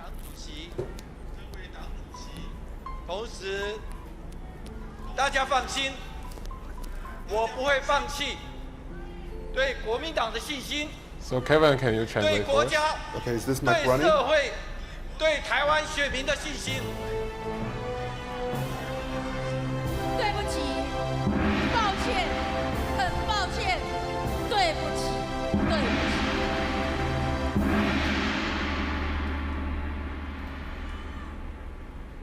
恭贺蔡英文主席，恭贺民进党赢得胜选。We congratulate the DPP for winning. 这个是台湾人民的选择， This is the choice of the Taiwanese people. 也是台湾人民对蔡主席、对民进党责任的付托。 And this is also what the Taiwanese people want Chairman Tsai to be 能 responsible 够 for. 在胜选之后，带领 We 中华 hope 民 that 国， after the victory, 带领台湾 they can lead the Republic of 走 China, 向更幸福、 Taiwan, 更美好的未来。 to a more lucky, a more 我 happy 更要恭 and 贺所有的选民， beautiful future. 台湾的人民是 I want 最 to 大的赢 congratulate 家， all of our people. That 是人民 the people of Taiwan, 让我们朝野打， the people have told 知道了民意的依归， both the opposition and ruling 民 parties 意的动向 that。they know they want 各位好朋友。 they want the parties to know that 我们国民党 they want the parties 必 to know 定 the 要 will 汲 of the 取 people. 这一次大选所遭受到最严重的一次挫败。 The KMT has faced will face head on the great failures of this election. 民透过选票所透露出来， We must listen to what the people have expressed with their votes. 我们也要扮 And 演 in the future, 监督 we must play a good role as an 国民 opposition 党败 party. 选了，但是我们在野的反对党 With the failure of the KMT, 作为台湾政治监督 we will become an opposition party. 善尽好我们反对监督的责任。 Bear our responsibility as an opposition party. 国民党会做一个忠诚的反对党， Please 我们会 be 以民意反映 please keep in mind that the KMT will be a responsible opposition party 对台湾的爱。 as we 台湾只有一个， expressed our love for Taiwan. 我在选前 We only 这样 have one 说 Taiwan. 我在 This is 选 what 后 I saw 一样坚定的 before 相 the 信 election. 台湾 And 只有一 even 个。 after the election, I still believe strongly that we only have one Taiwan. 选举的时候，我们政党 During the 有 election, 不同的理念、不同的价值。 all parties have different ideals, 选后 and we had hot contests. 只有一个政府， After the elections, there is only one ruling party. We 我 must 们要相 respect 信 the opinions of our electorate, 选后 structure of democracy. 台湾依旧有一个认真努力的在野党。 We believe 国 that 民党 in the future, Taiwan will still have a hard-working and responsible opposition party, the KMT. 为何我们做了8年的执政党， Why, after 8 years of us in rule, after 8 years of KMT rule,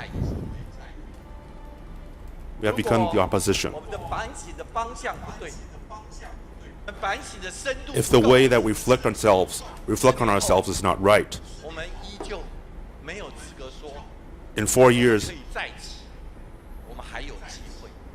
in 4 years, we will still not have the ability to say that we should be in power again. 所有的好朋友的心情，所有民众支持我们的民众的心情， In this 内心 moment 非常的悲痛， All of our supporters 我们情感 must, 受到重创。 we have been 但是 defeated 我要告 heavily. 诉大家，我们没有迟疑、悲观的权利。 But I must say, we do not have the 从现在 right 开始 to hesitate or to become 我们 pessimistic. 应该 We must 要怎么做 what we must do 过去这几年， in the past few years, 民意会有如此巨大的转变？ how has the public opinion changed so much? 对民意的体察、主张，我们用人方式，以及我们跟社会 The way 连接 we listen to the people, the way we hired and we used our officials. 为什么我们的 Has this all 百姓检 been 讨 very problematic? 不能够彻底检讨，不能够 Why 真 has 正 our reflections 失去中央执政， why have our reflections 而且我们也失去国会 we have lost administrative power and we have also lost our majority in the legislature. 其实前年底9合1大选，我们失去 In 了 the 地方 elections the year 就已 2 years 经显 ago 露出我们面临的巨大 when we lost the majority of local elections. 各位问我 This has already portrayed our 该 problems. 怎么做是最好的事 At 情。 this moment, what we should do, 必须说，就从现在开始， I must say, 地方开始扎根。 from this 从地 very 方基 moment, 层开始培养我们好的人才。 we must 未来要透过 we must 一次 train 一次的选举 good people 让我们 from the 年轻 local 的时 level. 代未来的人 After 领袖 each and 未来 each election, 从基层开始培养，进入国会， we must train people for the future from the very local levels. Rise again from the ashes as a phoenix. 国民党争取民众的认 We 同， must fight for 我们要 the 从根做起。 for the support of our people. 民进党执政，我们诚恳祝福。 We heartily congratulate the PVP with their victory. 就是不同的政策，不同的理念的竞争。 Party politics necessarily means a clash of different ideals. 对台湾的发展蓝图，的确跟民 The 进党 KMT's 有不 blueprint 一样的区隔。 The KMT's blueprint for the ROC, the Taiwan, is necessarily different from the DPP's. 未来 Even though we 对国家 lost these 发展 elections, 的大方向，我们依旧有责任。 in the future, 对新政府 in the future, we still bear responsibility for the development of our country. 用心， We will show our concerns to the ruling party. This is what a responsible opposition party must do. 台湾往哪里走， Wherever Taiwan goes, 不是一个政党的事。 this cannot be decided by just one party. 所有台湾人民 This has to be decided by all 23 million people of Taiwan. 党输了选举，但不会输掉。 Even though the KMT has lost the elections, we will not lose our love for Taiwan and our love for the ROC. 台湾选民做出来的承诺。 This is what we promise to all of the Taiwanese electorate. 在最后的关头，仍然对我们国民党不离不弃。所有 We 的好朋 sincerely 友 thank all of those people who, even in the last 奋战的 moments of our election, stayed with us 对于 and fought for 那 us. 些始终默默不语的朋友们，你们激励了我们。 For all those who stood silently in the wings, 对于没有投票给我们的选民朋友， you made us, 你们也激 you 发 have 我 also 们 served as inspiration 必须 for 要 us, 彻底的检讨。 for us to reflect on 大 ourselves, 家给我们继续改革，继续 to push 修 us 炼，争取 for 4年 reform 之后重新再起的力量。 to push us for reform and reestablish our power in 4 years' time. 选举结束了，今天晚 The 上 elections 之 have 后 finished. 胜选的要扛起责任， The victors must bear the responsibility. 衷心祝福，自我 I have been 检讨 defeated. 自我替力。 I've offered my sincere congratulations, 台湾的民主 and I will reflect on what I've done.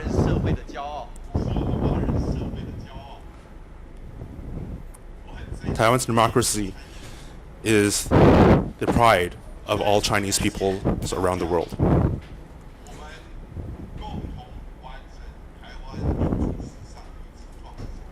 We are in Taiwanese democracy. Taiwan's future. Taiwan's future can only be won. It cannot be lost. The KMT must rise again. Okay, so let's cut there while Chu has his monologue about defeat. We're going to wait for Tai for her victory speech to see what she has to say, because she's evidently the victor now. But in the meantime, we're going to talk with Taipei Times reporter Aaron Weitz-Wilson, who writes for the Taipei Times, one of the premier English language news publication about Taiwan. That is a newspaper, and also writes for New Bloom, which is the premier English language news publication that is not a newspaper that writes about Taiwan. So Aaron, do you want to come on over?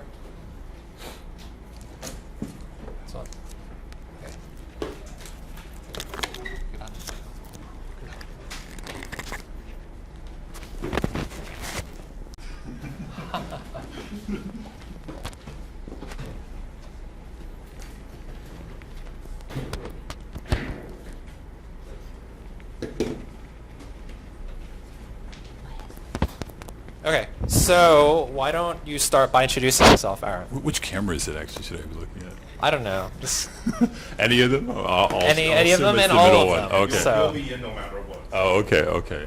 So my name is Aaron Weitz-Wilson. I'm a freelance reporter, and I sometimes write for the Taipei Times, China Smack, and then of course for New Bloom. And I've lived in Taiwan, I guess, for 3 years, and before that I lived in China for 5 years. Mm. So, I mean, coming from your background as a reporter that writes a lot on social movements and also just kind of youth culture, which is also what New Bloom writes about, what would you kind of point towards as factors behind the KMT loss? Because I know you've also looked into the KMT side, I think. I would say the KMT loss is a couple things. First of all, they've had a very rough year. They've had a number of things where they keep probably with the first scandal where, they couldn't find a chairman, then they couldn't find a candidate, and then they got Hong Xiu-ju just because no one else wanted to go forward, and they got rid of Hong Xiu-ju, and that hurt a lot of people's feelings. And then they got Eric Zhu, and no one liked him because he didn't 做好做满. What else could I say? Wow. And then he picked Wang Ruixuan, which was also a terrible choice too. They've had a lot of things where they just slowly peeled away their KMT support, and it should be no surprise that they lost. They've had a terrible campaign. Mm. So one of the factors now that we'll have to see is like the post game or the after game. What happens with the KMT now? Like, who is going to be the next chairman of the KMT? Will Chu resign? What are they going to do to consider 4 years from now? Do you have any thoughts? Well, I think Chu will resign. If he didn't resign in this video, he probably will, probably at the end of it. After a long speech. After a long speech that he'll talk about, how desperately the KMT wanted to win this for Taiwan, and then after that, from what I understand, the process is very takeover because the constitution for the KMT does say that the chairman and the president have to be the same person. If it's not that, then it goes to Hao Longbin. Hao Longbin might call an election, and then it might be Wu Doni, it might be Hong Xiu-ju, could be any of them. It's going to be a very tough thing because they're all losers. That's the most important part about the KMT. They're all losers. So none of them are electable. None of them are likable. None of them have a future, being the future president of the KMT or being the future of president of Taiwan for that matter. So it's going to be a very rough time for the KMT. Mm. So we'll have to see about the future of the KMT, because there's a lot of talk about whether the KMT will collapse or whatever, but clearly it's in crisis. So now in the after game we'll have to see. We'll also have to see about the third force parties, how strongly they do, and after the speech, once Chairman Tsai comes on air, we'll have to see what she says. But do you have any thoughts about the internal splits of the KMT? For example, I know you interviewed the White Wolf at one point. Yes, nice office space. That man, I don't know where he gets his money from, but boy, does he have a nice office. Boy, So I just like to say, you know, White Wolf, he did a very good job of kind of sucking votes from the KMT. I went to a vote counting in Taipei 3, and I was very surprised that Bailong got a lot of votes. Very surprised by that. Of course, the New Party also sucked a lot of votes from the KMT. And of course, PFP, wow, they sucked a lot of votes from the KMT. So good job, splinter parties of the KMT. You know, you made the KMT look very, very stupid. And we'll see if there's another flight from the KMT, and because people are panicking, and there's always this kind of call to preserve the traditional values of the party when they're in crisis. Yeah. But if I'm correct, you were at the rally yesterday, right? Yes, I was also at the KMT rally, and I saw Lian Zhan speak Taiyu. Wow, no one ever hears him speak Taiyu, huh? Yeah. Wow. So that was actually very depressing. Most of the people there were, I guess you could say they were motivated to go there either by their boss or their union. There are very few people that looked like the people, looked probably about 45 and over. The young people that were there seemed very sad because their boss made them come there. Wow, there's a lot of bad things that probably happened at that KMT thing, especially if you're forced to be there and didn't get paid for it. Yeah, were there any keynote speakers? Did Hong Xiuzhu talk, for example? I actually left after Lian Zhan spoke because I was so disgusted and wanted to barf in my mouth. Yeah. Who wouldn't? He's Lian Zhan, yeah. Yeah. Well, in all fairness to the KMT, they tried very hard to hide that they were not the KMT party. Mm-hmm. There was no color blue. There was no KMT logo. There wasn't even the Chinese characters Kuomintang at their rally. So, someone could have wandered by and said, oh, who's this magic candidate who's running with a very strange color of purple, orange, and maybe a little bit of light blue? And then they would come by and say, oh, I don't know who this candidate is. Oh, it's very surprising. And then they discover, it's Lian Zhan. It must be the KMT. And then everyone left. No, actually no one left. But to stick around to the end, or they didn't get their holiday pay, I guess, for the New Year's. Yeah, it's surprising because with what we see about the campaign ads, for example, the KMT, they seem to be hiring out stuff to people, and their campaign staff is unmotivated. They did not pull together a good campaign this time around, which is definitely one reason for loss. But also it seemed almost overdetermined after the Sunflower movement. Yeah. Well, that's also the big problem with the KMT in general, is that they don't have anybody that wants to lose, right? So, that's the whole reason why Hong Xiuzhu ran in the first place, because she was the only one with the guts, with the LP to actually run, right? No one else had the LP to run except for Hong Xiuzhu. So I just want to congratulate Hong Xiuzhu's giant LP. Hey, that's how it works out sometimes. Yeah, absolutely. Maybe you have to explain to your foreign audiences what LP means. LP means cock. Okay. Okay. The other thing I wanted to ask, though, is about within the KMT. Have you talked to light blue types? Blue types, mostly the children kind of deep blue KMT people. Light blue people, especially in Taipei, have been very unmotivated to come out and vote for the KMT. And then you hear all kinds of things. For example, a friend who's been KMT for years and say, I'm going to vote 时代力量, the new power party this time. You're just like, what? How is this even possible? There's been a lot of surprises from people in Taipei especially. This is a very, very deep blue area. And for all of a sudden, for these people to say, I think I like the looks of this Green Party, or I like the looks of this SDP, it's very surprising. It's also great to see that Taiwan has had this kind of change politically. Yeah, sea change. Because sorry, we have to cut in because Hong Xiuzhu is now declaring her victory. Yay! Congratulations, Hong Xiuzhu. You deserve it. Yeah, congratulations. So we're cut to the live stream. So I think I'll translation again. Oh, I'm sorry. We're still stuck on the Dantre Ama. Yeah.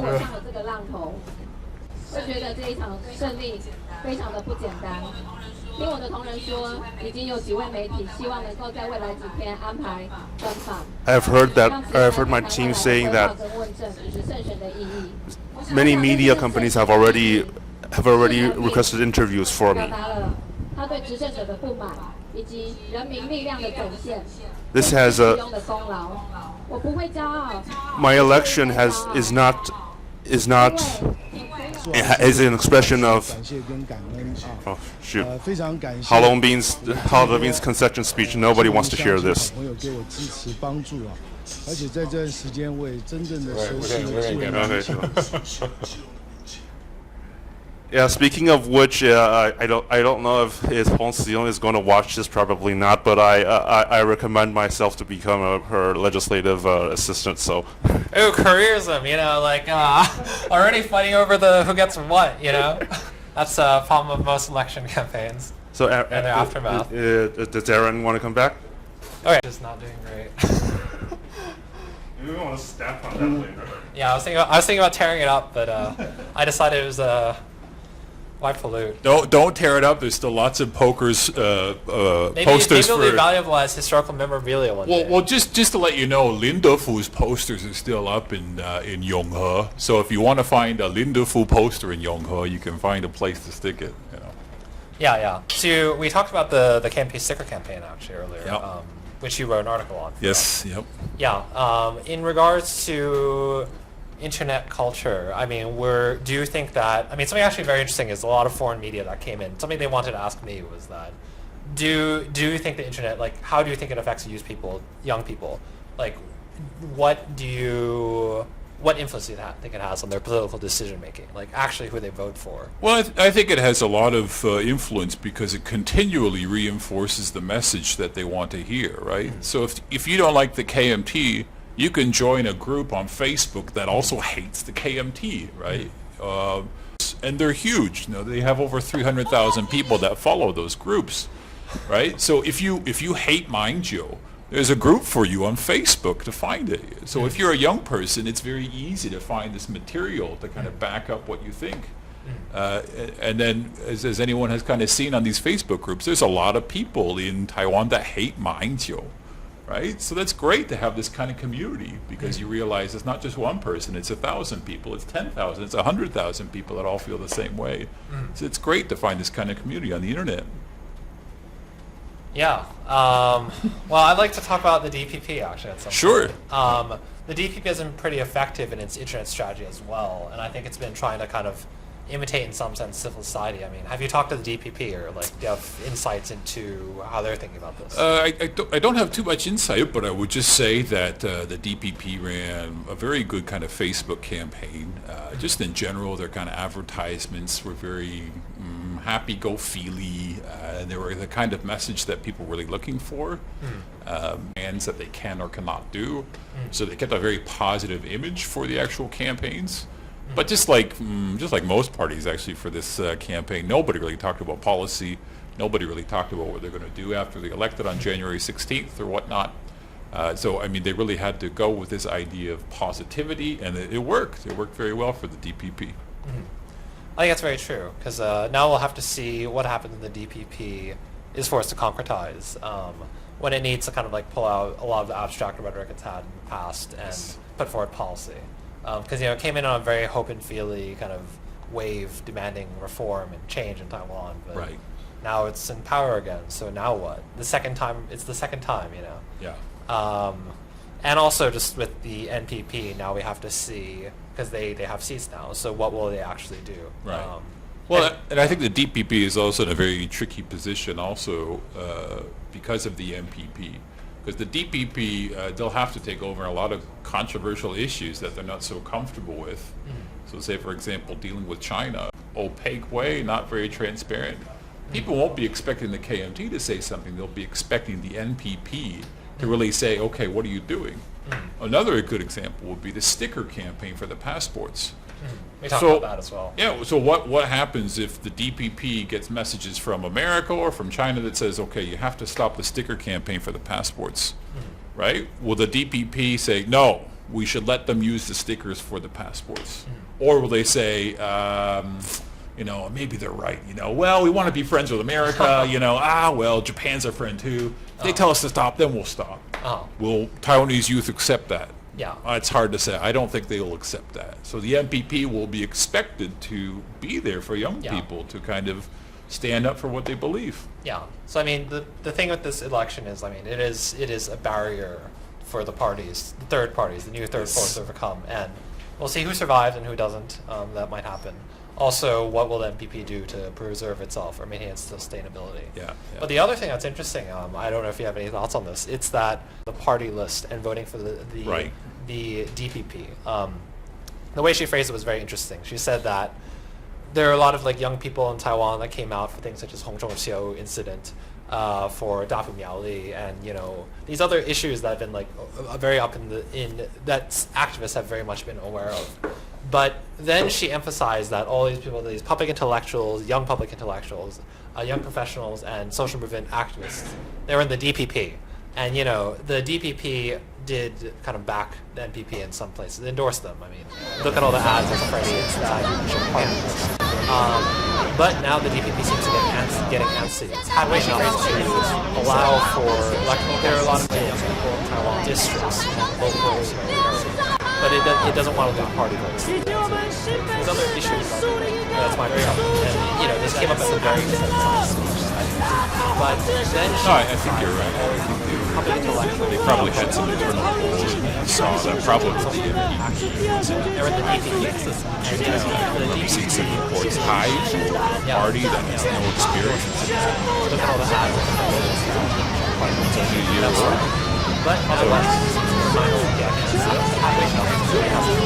So I think they're very nervous. But at the same time, I think that they realize they've also been very forward up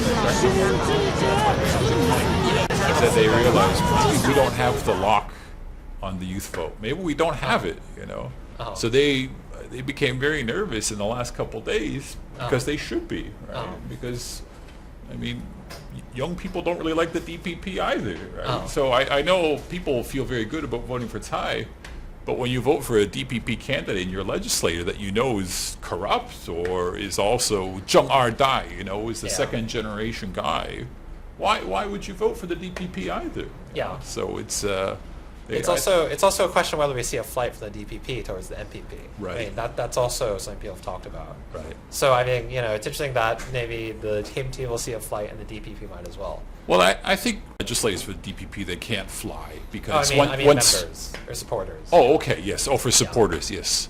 Yeah, supporters could slowly drift over the MPP over time. Yeah. It's surprising, that like Peng Mingming or like people when they had like briefly the Taiwan Independence Action Party, like they went over the MPP eventually. These are like former DPP and big names, and like Ling Yishong is still around too, and people like that. Also, it's a question how the TSU does, Thailand. Right. Well, my guess actually that is that the MPP actually could have done a lot better if people knew more about the party. Because aside from Lin Changzuo, Freddie Lim's seat, Huang Guochang, Hong Ziyong's seat, people didn't really know too much about the New Power Party, right? Yeah. So if they did have a much bigger presence, they could probably suck up more of those votes from the DPP and just from young people in general. I think actually Thailand is doing a lot better than what people think because they still have a very big presence. People know who Thailand is, the Taiwan Solidarity Union is. People still don't know who MPP is. And even less people know about the social... Yeah. I mean, we'll see, because it was surprising that Thailand was polling pretty badly before this. Yeah. But, I mean, I guess they didn't have 5% at least when we were updated last. Right. But the interesting thing is, which way forward for the third force? And do they actually stand a chance of changing politics? I'm very hopeful for the third force, mostly because people do not respect the KMT to be the actual opposition, right? Because the KMT, even as the opposition, will not have the confidence of the people. Yeah. People still are going to be seeing the KMT fighting over Dangchan, right? Yeah. Which is, of course, the party property. That's right. For years. This is not going to end after 1 year. This is going to be a long time. The party president for the KMT will be a long time, and people will not be excited to vote for the KMT after seeing all this stuff that they're going to be doing over the next 4 years. Yeah. So people will, I think, will naturally look to parties like the NPP as the second opposition party for Taiwan. Yeah, I mean, the KMT might just get increasingly desperate. That will lead to further decline. Yeah. But I will say this for the KMT, they're very lucky that the next election is 2.5 years away. So, I mean, people, it's actually easy for us to count out the KMT after they had such a terrible showing today. But I mean, 2.5 years from now, they could actually have a good showing again based on who they put forward. And I mean, even though Eric Chu will probably step down tonight, he could run again in 4 years. I mean, he'll have been finished his second term as mayor of New Taipei City in 2018. If he doesn't do that bad over the next 3 years, he could potentially run for president again in 2020. And he may have to, because there's no one else really in the KMT unless I mean, they. Wang Jinping is not going to go again. No, Wang Jinping is going to be too old. Yeah, he's going to be 76 in 2020. No, and then Wu Dunyi, nobody likes Wu Dunyi. Yeah. You know, who else? Hao Longbin, nobody likes Hao Longbin anymore either. He just lost. Right. Yeah. They're going to put forward another loser to be the chairman of the KMT. There's problem with the KMT right now. All the people that they have to do the important things now, like I said before, are losers. They're losers. They've lost multiple times, not just once or twice, but you know, sometimes even 3 times. These people are not likable or electable. You know? So it's a very big problem for the KMT. So it might be a downward spiral, but I wonder about their attempts to try to renovate their image. I mean, they try and they don't succeed usually. Right. We showed there the ad about the international, the Ningguo 50s. Right. And also just some of their advertising recently has been quite bad. Yeah. Well, the most funny thing for me about the advertisement where they show the 50-year-old guy is he sounds like the Yan Shengwen. His glasses are exactly the same as the Yan Shengwen. He's kind of got the same haircut as the Yan Shengwen. But Did they get the Yan Shengwen to be in that commercial? But the Yan Shengwen's a lot younger, which is the funny thing, because that guy was in his 60s if he's from the 50s. But he did have his partying days, so that might have taken 10 years off his life.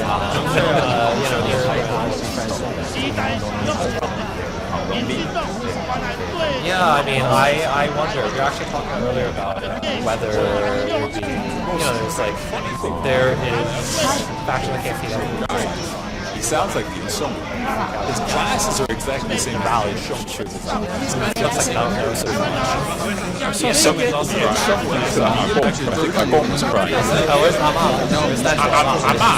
Ama was the DPP rally. I see. And then she changed sides also. Yeah, and then she saw the light at the end. Well, we all know that Ama loves Freddie. Freddie has been a guest panel on many musicals. Unexpected. Ama loves Freddie. Oh yeah, I've seen Dialogue. He was just like, hey, these young girls, think that Freddie is a handsome guy. I'm not so bad myself, Yeah, I see. And then she changed sides also. Yeah, and then she saw the light at the end. Well, we all know that Ama loves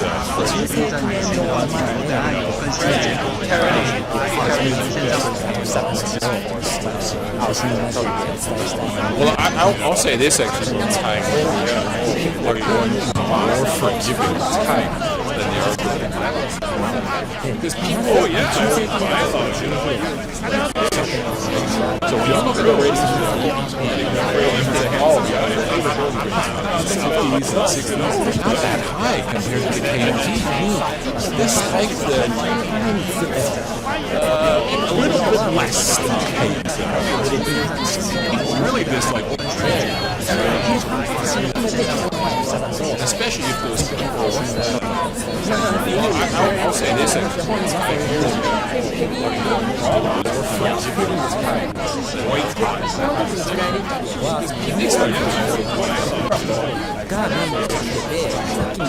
they're pulling the same tricks, people are going to get sick of the DPP also, or her favorability rating goes down. I give the DPP 6 months to a year before the favorability goes down. Yeah. Because they're going to have enormous problems also just because of the structure of the legislative yuan, where anybody can boycott a session, and then that can just cause paralysis in the actual legislative yuan.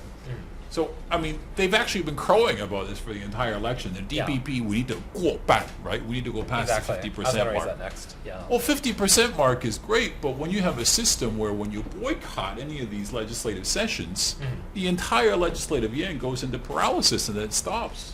Right? It doesn't help anymore to just go back. You need to 过权, right? Yeah. You need to go the entire 100% to actually Yeah. do anything at all possibly in the And then legislative youth influences are end. kind of a factor in that too, because Yeah. So I mean that's why legislative elections were really what's I think is more at stake here, because we all knew that Tsai was going to win. Yes. Yeah, we'll see on that. Are there any updates by any chance about who wins or anything? I think we can talk maybe a little about Tsai and her policies, because I find it very interesting that Tsai's policies on many fronts, not every front, but many, are similar to Chu's, because I mean she also wants to sign the TPP, also the RCEP, also sign FTAs with Europe. But the difference is she emphasized the new southward 新南政策, like this new southward policy. Right. That seems really different from what Chu offered. But she also has an interest in signing trade agreements with China.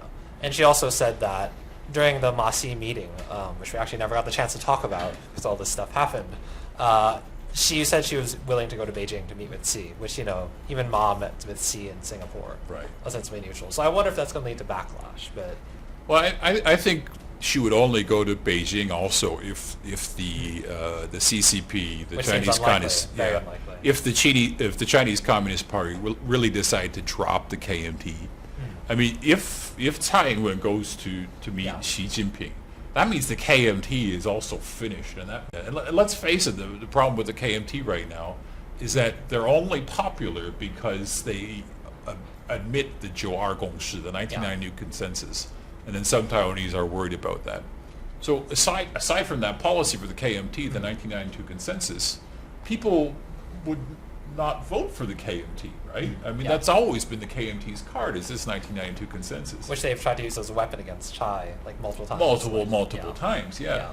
And it's been a total failure over the last year, actually. Which reflects something about changes. Yeah. Also, just so much of elections this time around was placed on domestic issues rather than cross-strait relations as the main thing. Yeah.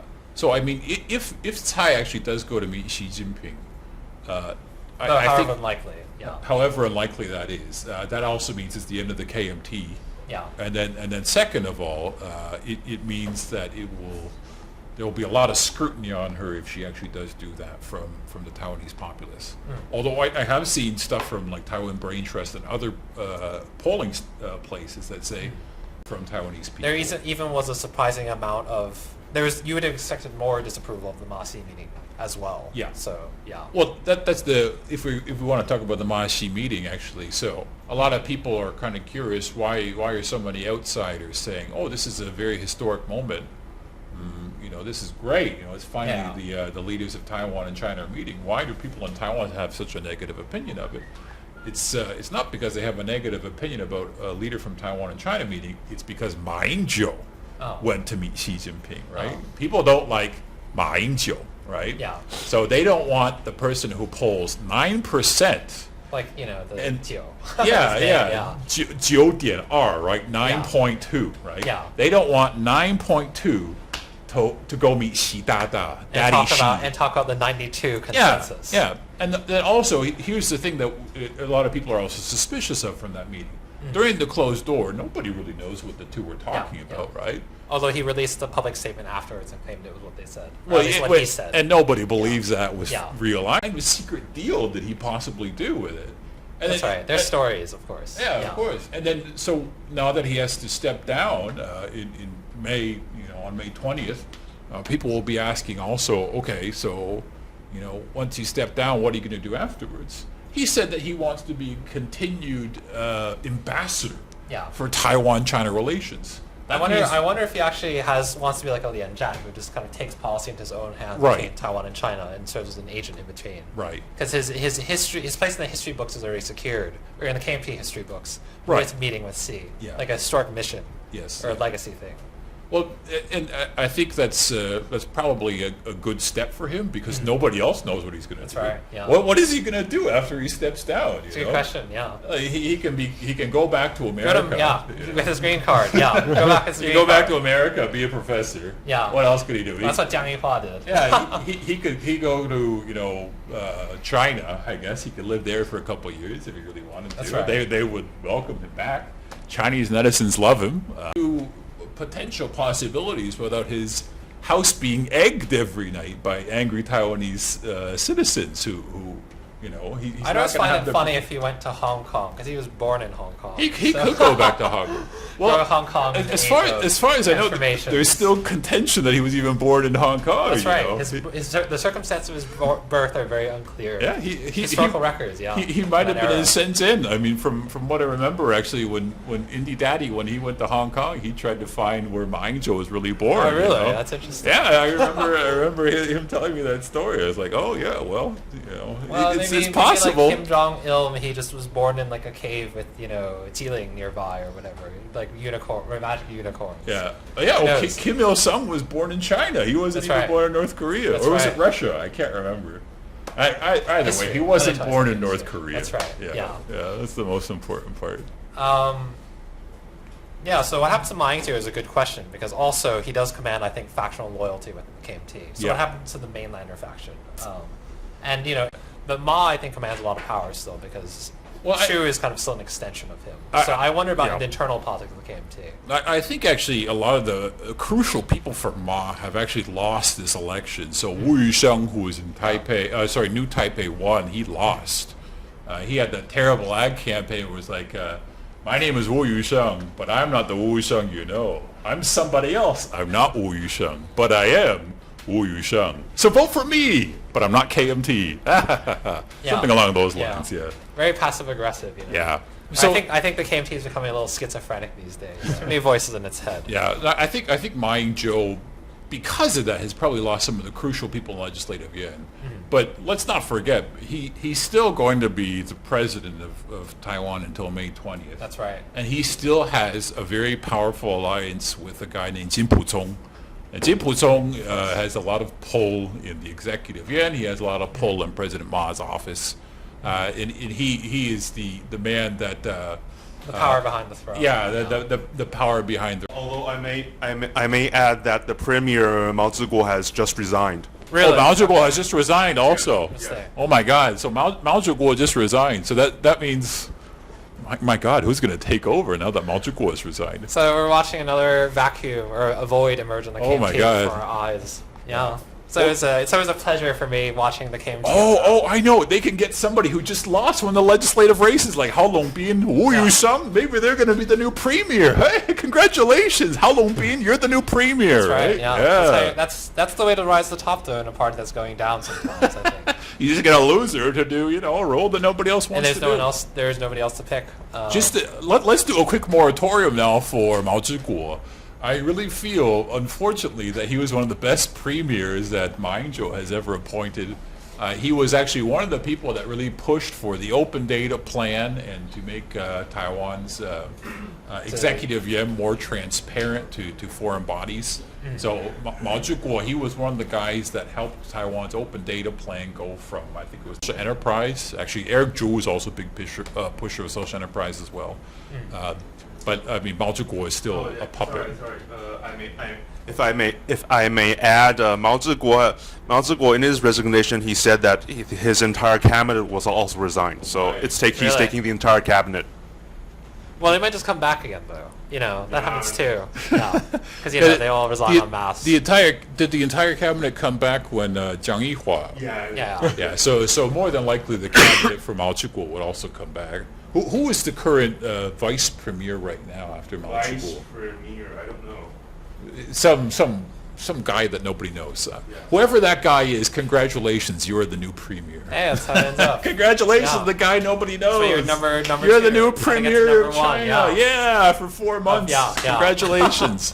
I'm sure you'll do a bang-up job, and you'll get along very badly with the legislative yuan that is now a majority DPP. I have the information right now. Yeah, the vice premier is Zhang Shanzheng, who. Oh yeah, Zhang Shanzheng. He's also one of the big ones that almost likely pushed the big open data plan that actually put Taiwan to #1 over the last year. That's right. The KMT has this weird thing with open data. Actually, that's unusual. Yeah, it's actually bizarre because they're not very transparent as an actual body, like as an actual party itself. I mean, most of their. And the KMT is the ultimate black box, I think, of Taiwan.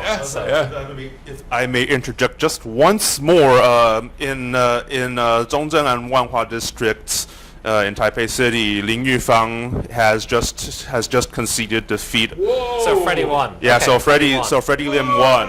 Yeah, it's time to start doing More heavy power to metal, him. like whatever. Yeah. This is pretty interesting because like about an hour ago there were reports of Lin Yufang having declared himself victorious. So we have a Dewey defeats Truman moment over here. Wow, this is really fantastic, and a really sad day for Lin Yufang, who ran a very That's right. He was the nasty target of the sticker. campaign Yeah, against that's right. Freddie Lim. He wised he wrote Lin Yufang has just conceded. Yeah, so Freddie which was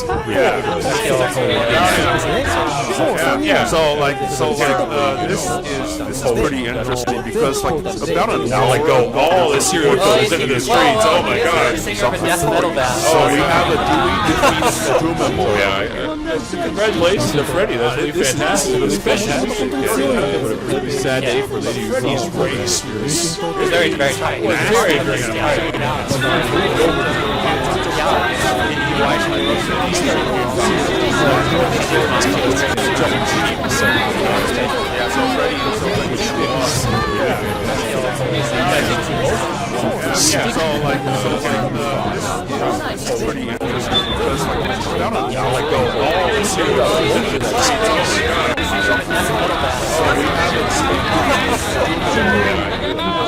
I mean, once they merge, it's also how you get very, very tight. More interviews from the BBC. Of course, yeah. Exotic rock metal. Oh yeah, the guy with long hair. He's a heavy metal legislator. That's right. His name is Freddie Lim. Let's go to Freddie Lim now and see what your opinion is on the death penalty. I'm pretty glad we you guys got your in with but it really doesn't. I mean, we'll see also how it happens. I mean, what's the that's something I'm very curious about. It's also that's a good one. Also, just a lot of course, exotic rock metal. Oh yeah, heavy metal, elevators and things like that. Right. Yeah. Yeah, we'll see though. I mean, Freddie Lim has like a long human rights record, and I think, if I recall, he's also very supportive of Tibet. So there's this kind of like. Yeah, you might want to mention that Freddie Lim was previously chairman of Amnesty International Taiwan. So yeah, he's been on for a while. He's done his time, and just as a note also for people who aren't familiar with Freddie, he's actually. He's a very international person. Like he's done a lot of work with heavy metal people from Japan. Yeah, I think people that don't listen to heavy metal actually are not aware of how much he's famous internationally. Oh yeah, he's really big. Yeah. But this is also just a big plus also for the Taiwan music community, right? Because I mean Taiwan's culturally raised a lot of awareness. Oh yeah. Because I mean Taiwan actually probably has the leading kind of probably metal band from the Mandarin-speaking world. They also have the leading kind of rap star from the Mandarin-speaking world, also with Duaki. Yeah. Right. So I mean, Taiwan is getting a huge boost. I would say, just culturally, not just politically. From which this leads election. translate to soft power in some sense. Yeah, absolutely. Yeah. Maybe they should convince Duaki to run for the New Power Party. Well, also. maybe. Duaki. I think he also. Duaki Dong Suan. Yeah. Were you at any of the Freddie Lim's rallies? Well, I wasn't on the one that was in December because I was in Taiwan then. But his heavy that was the Chthonics 25th anniversary concert. Right. And then there was the one that was on the 9th, which was the MPP rally in general. That was very large. Right. I actually thought kind of like metal aesthetics. They had like huge statues there and things like that. Well, I'm more surprised that people in Taiwan are so open to a metal singer. Yes, right? But also the last that's one just fantastic. That they're so open. That a guy who has no experience in the kind of political sphere whatsoever, who's a metal singer, can actually get it. He can win. Yeah. And he has this kind of pulling power internationally. Also, this is really amazing. Yeah. When I think about Canada or America, let's try to imagine who are some people. Lemmy. Can you imagine Lemmy running in like the UK? No, it's just not going to happen. No one would elect him. Or a guy from Metallica running for the Republican Party. No one would elect that guy, you know. But Freddie, he has a chance. He managed to turn his he managed to. Really interesting thing though too is that in the last rally on 2 days ago, I think it was actually very traditional. It was very much more like a usual campaign rally. So he actually can do that too. You know, there's a lot of performances. It was at Longshan Temple. Yes. So much older crowd actually. I thought a lot of them did seem to be people that were pan-green, so they would have supported the DPP preferred candidate. You know, so it was like they kept saying, you know, one vote for Freddie is a vote for Tsai. Right. And yeah, I mean, it did seem to appeal to people. Right. Well, I think also the DPP. I don't know if it was a smart strategic move or kind of a stupid one. Now that the MPP is now in power in more than 5 seats. Yeah. But Freddie got a lot of help from the DPP putting them in power too. Yeah. Because I remember seeing in reports even a couple days before, people still didn't know who the New Power Party was. They're just like, I have to vote for you, Freddie. But what party are you running for? You're not running for the DPP? Oh, what's the name of your party? 时代力量. Oh, 没听过, you know? Yeah. So I think that's also a big problem just in general for the New Power parties. How to get name more well known in the future. Yeah, they still don't have a sticking power yet. That's right. That's something they'll have to change. Yeah. So they have time to do that now. Just they got 2.5 years until the next election. They do. That's a local election. Yeah, they got time.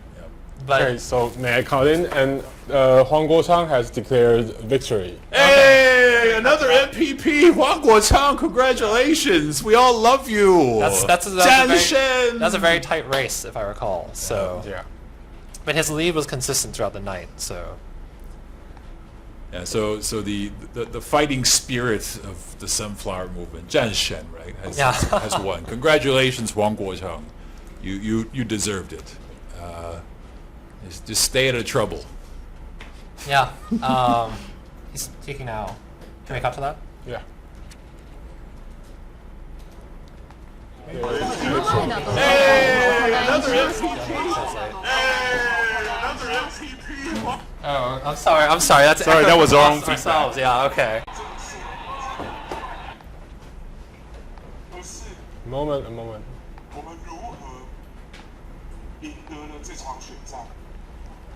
The importance is how we won this victory.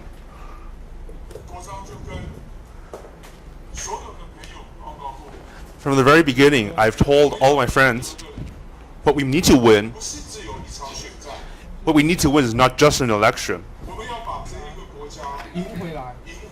We must win back our country. We must win back Taiwan.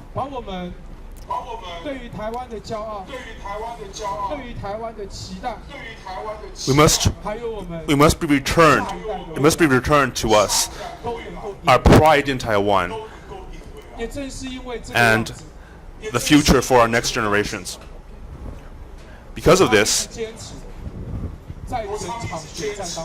I have always insisted that during our entire campaign, is right and wrong. If we continue the way we fought elections in the past,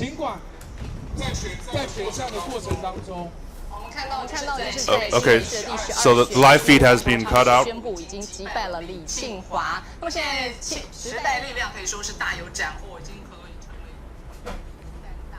So we need to. Do we need to? Is there another live feed or?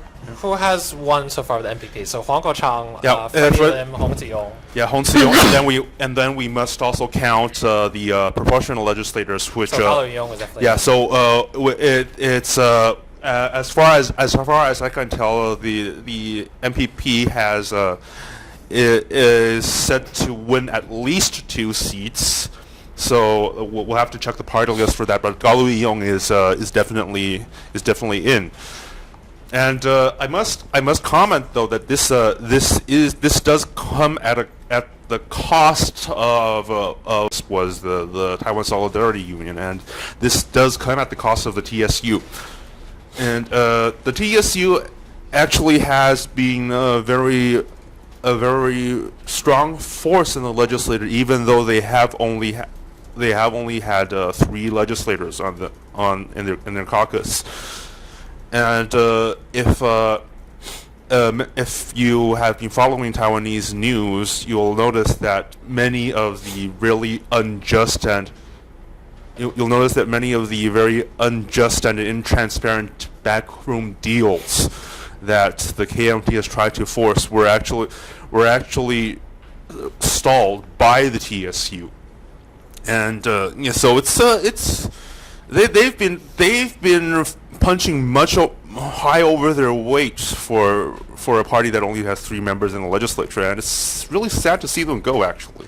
So can you talk a little about this debate about who to vote for? For example, Xian Zuo or Xian Du, like first left or first independent? Because that was a big question. TSU and New Power Party were sort of fighting over like space in some sense. Yeah, and so in terms of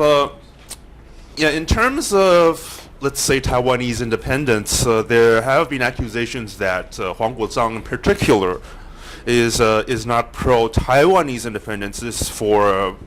He's more pro-Huadu. It's like Chinese, so to speak, independence. Chinese in this context being the Republic of China. And Huang Guozhang himself has not really said much about this. We know that Freddie Lim he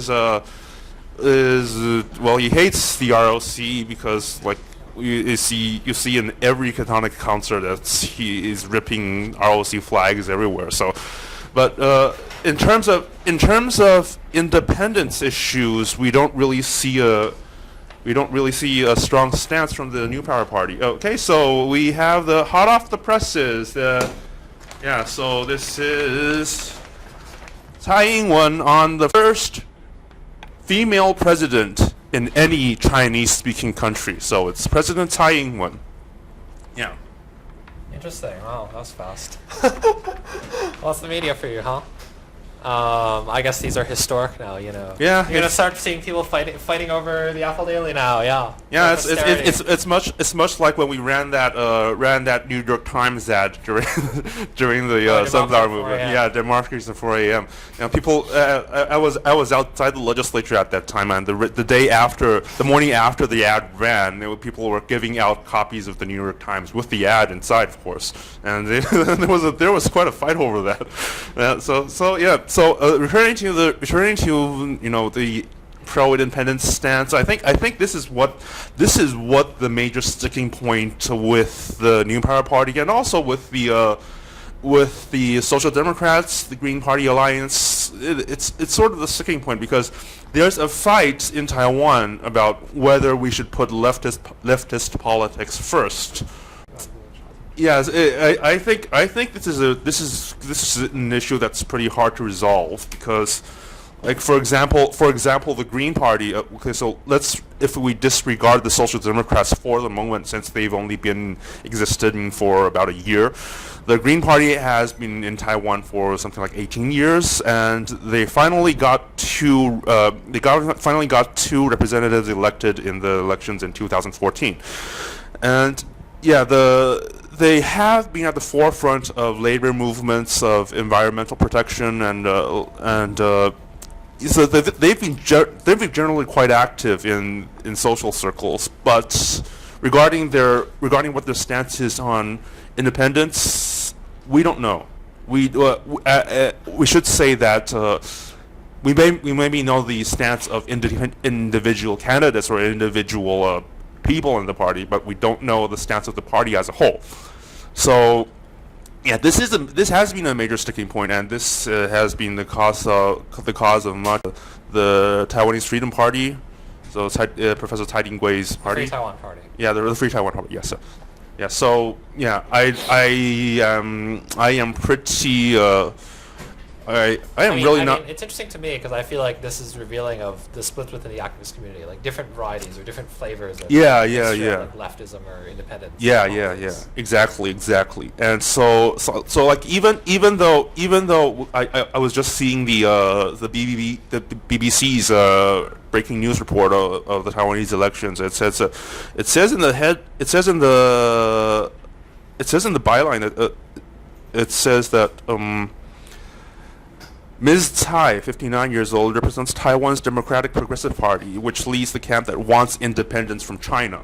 And actually, we aren't really that so sure about the DPP's stance on independence anymore. So we do know it's leaning towards independence, but how far it leans, we're not really so sure. Yeah, because there's the big debate about whether to drop the independence clause from the. We also have to note that quite a few of previous DPP heavyweights, such as Shi Mingde, Xu Xinliang, these were all proponents who did propose to engage with China. Xu Xinliang in particular, he proposed 大胆西进, go westwards bravely. So and also Xu Mingde had the idea of some kind of weird alliance with China. Yeah, confederation with China. So it's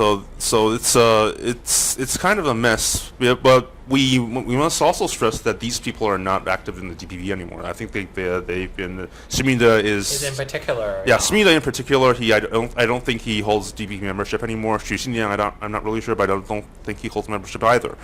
So yeah, so we'll see what happens, and I would want to say that, well, concerning the results this time around,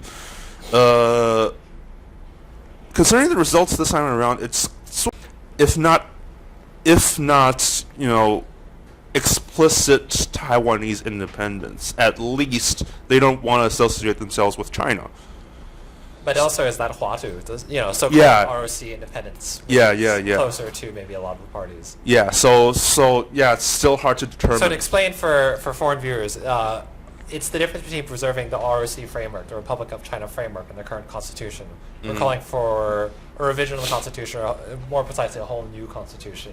So that would affect Taiwan, because this is the constitution that was imported from China. When the Republic of China government, that is the KMT government, came over. Okay. Yeah. So so I guess we'll see now that it appears that the DPP and also, well, I should say that it appears that pan-blue parties they've lost the majority in the legislature. Of course, I'm not really sure if they have the if the DPP and other pan-green parties have a revision. So we'll have to check the complete listing of seats afterwards. But if they do have a supermajority to override the constitution, we'll see what they do. It's either that they amend the current constitution, which is somewhat easier, although according to the First Amendment to the Constitution, it's not really that easy, though. Or they can, I don't know if the legislators are allowed to do this, but if they are, let's see if they vote to completely rewrite the Constitution. And if I am correct about this, rewriting the Constitution would also automatically trigger a referendum. And according to the current referendum laws, it's another thing that we don't know if it's going to pass a referendum or not. So if I might recap about the referendum laws, the referendum laws currently state that any proposal must first written approval from 2% of the entire electorate, and then this approval must then be further endorsed by another 13%. Again, this is written. So it basically you need written permission from 15% of the populace before this can be considered for an actual referendum and an actual ballot. And in the ballot stage, there's a double 50% threshold. So 50% of the entire electorate must turn out to vote, and of this, 50% of those who turn out to vote must vote yes for the referendum to pass. We'll have Freddie Lim's speech on the victory.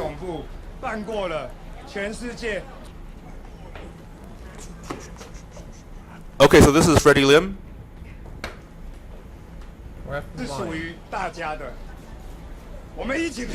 We have fought it, all of us. I will never forget I will never forget this victory, which belongs to every one of us. This is the first time in Zhongzheng and Wanhua districts that we've defeated the KMT. From a political new phase, we've accepted our victory over here. This has been a very difficult journey. We've fought on this road for an entire year. We've reclaimed this seat, and the entire world is watching us. I must tell our friends over here, I, Freddie Lim, am going into the legislature. The first rocker in Asia is becoming a legislator. I, Freddie Lim,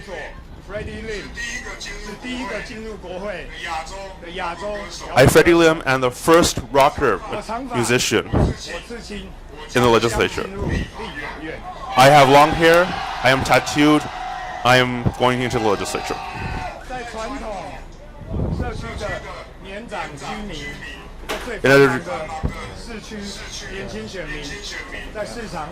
An electorate with lots of conventional, traditional, older people, from young students, from housewives in the market, they've all supported me.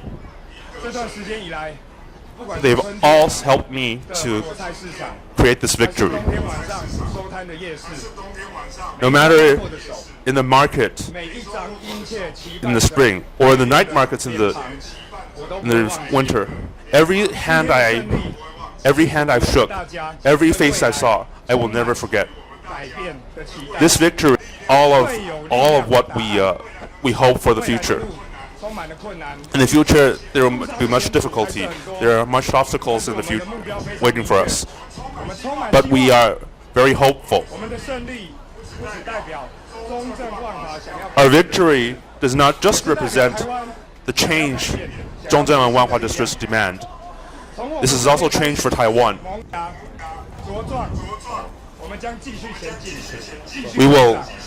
Tomorrow we will continue on our path and continue to grow and change Taiwan into a bright, hopeful society.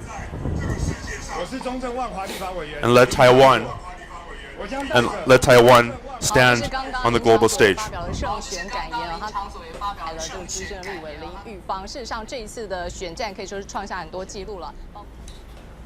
So, well, that's what Freddie has to say, and in regards to being the first metal musician to become a legislator. I actually I don't know about Asia. I don't know about. At least this brings a new mold. I guess he certainly does not fit into the traditional mold of what a parliamentarian must be. So, yeah, we'll see how much new fresh air he brings into the legislature. So, yeah. I mean, it seems like to me that the new Power Party might, it'll have a stir in discourse. So, like there will be a lot of calls for change. Yeah. Now they got it. That's the hope. Yeah. So are we? Is Tsai Ing-wen's victory speech on yet? She said 10, but we're still waiting. Tsai Ing-wen is going to hold the international press conference at 8:30. 8:30. Okay. So 8:30. Okay, keeping us waiting. So right now it's 8:10. Yeah, so what we were talking about earlier about independence and the DPP. I mean, the DPP has seen backsliding, and the other thing that I'm wondering about now is that the last time there was a DPP president, the DPP, elements of the DPP took that as kind of connections with like local businesses that were, local corporations, like corporate connections, to take advantage of political power for their own benefit. So you see that in, for example, development companies, like politicians teaming up with corrupt development companies to kind of get rid of the people in an area to redevelop it for commercial development, and that it works out for them somehow.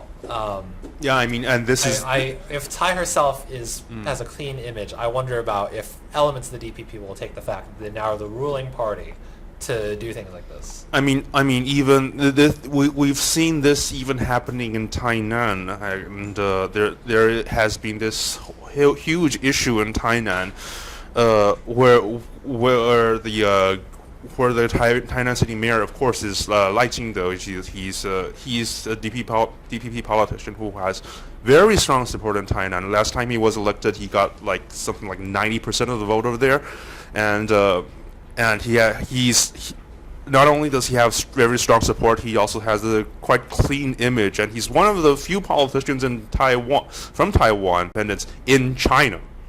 So when he went to China, he said that the Taiwanese people have a right to declare Taiwanese independence. So he's one of the few politicians who dares to do that. But in Tainan, there has been a major confrontation between locals and the government regarding relocation of the railroads over there. So it's that the government wants the Tainan railroad over there to become an underground railroad, and as far as I know, I'm not really too clear about the details, but this entails relocating some of the residents over there, and again, this will entail, if there's any relocation involved, this will also entail development issues. So if you take the train to Tainan nowadays, you'll see beside the rail tracks leading into the Tainan station, you'll see lots of banners hung on the fences over there. So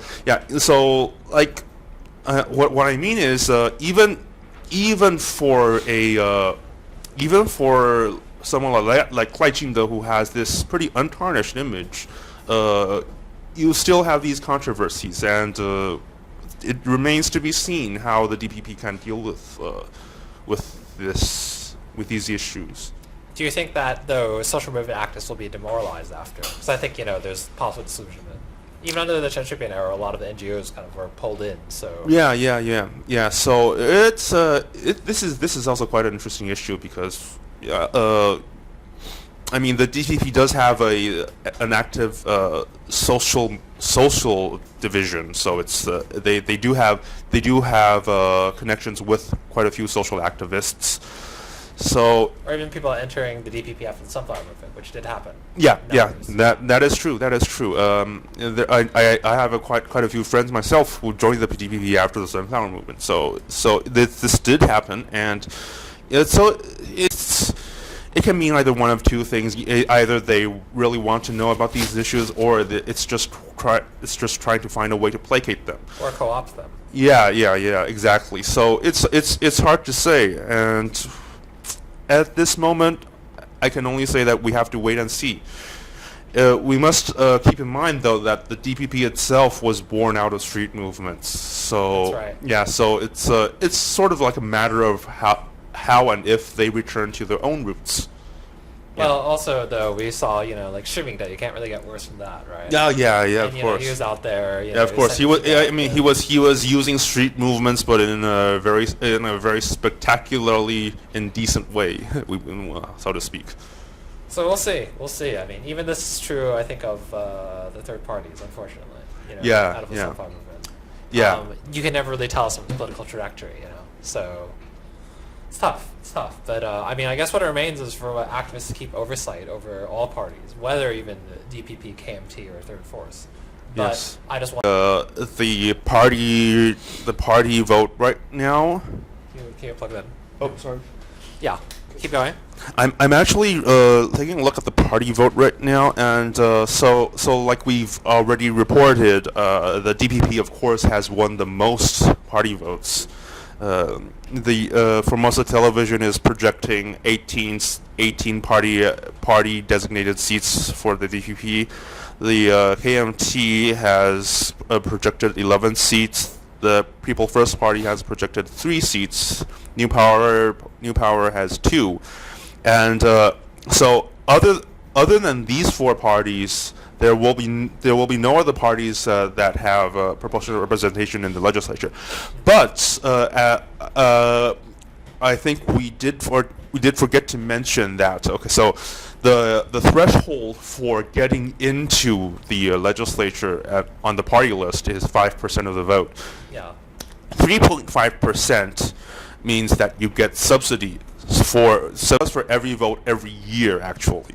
So 4 years, right? yeah, for 4 years. So that's if you get 3.5% of the vote, and actually the only party that did manage to garner 3.5% is the New Party. Oh. Yeah, so they are going to get subsidized. And so, like other parties, like I am disregarding any of the parties that we are not supporting. so like other parties, like the Taiwan Solidarity Union, the Green Party, and Social Democrat Alliance, they only managed to get 2.4% of the vote respectively. So they aren't going to get subsidized. So they get 1% tax deductible, right? yeah, if you get 1% of the vote, then donations to that party are tax deductible. So yeah, it sort of still benefits the donator, but as regards the party, it might encourage donations. It might encourage donations. Yes, that's for sure. But cause for concern for at least the Taiwan Solidarity Union and the Green Party and Social Democrats, especially the Social Democrats, I think, because they don't really have a they aren't that established in Taiwan. The Green Party, at the very least, even though they don't really have that much money, they do have a history in Taiwan, and so the Social Democrats, they've only been here for about 1 year after the Sunflower Movement, and so they aren't going to get subsidized, and that we'll see. There's been quite a concern that the Social Democrats might fizz into a bubble after this round of elections. Yeah, and then we have all these other parties like the Faith and Hope League, which is most famous for their anti-gay stance.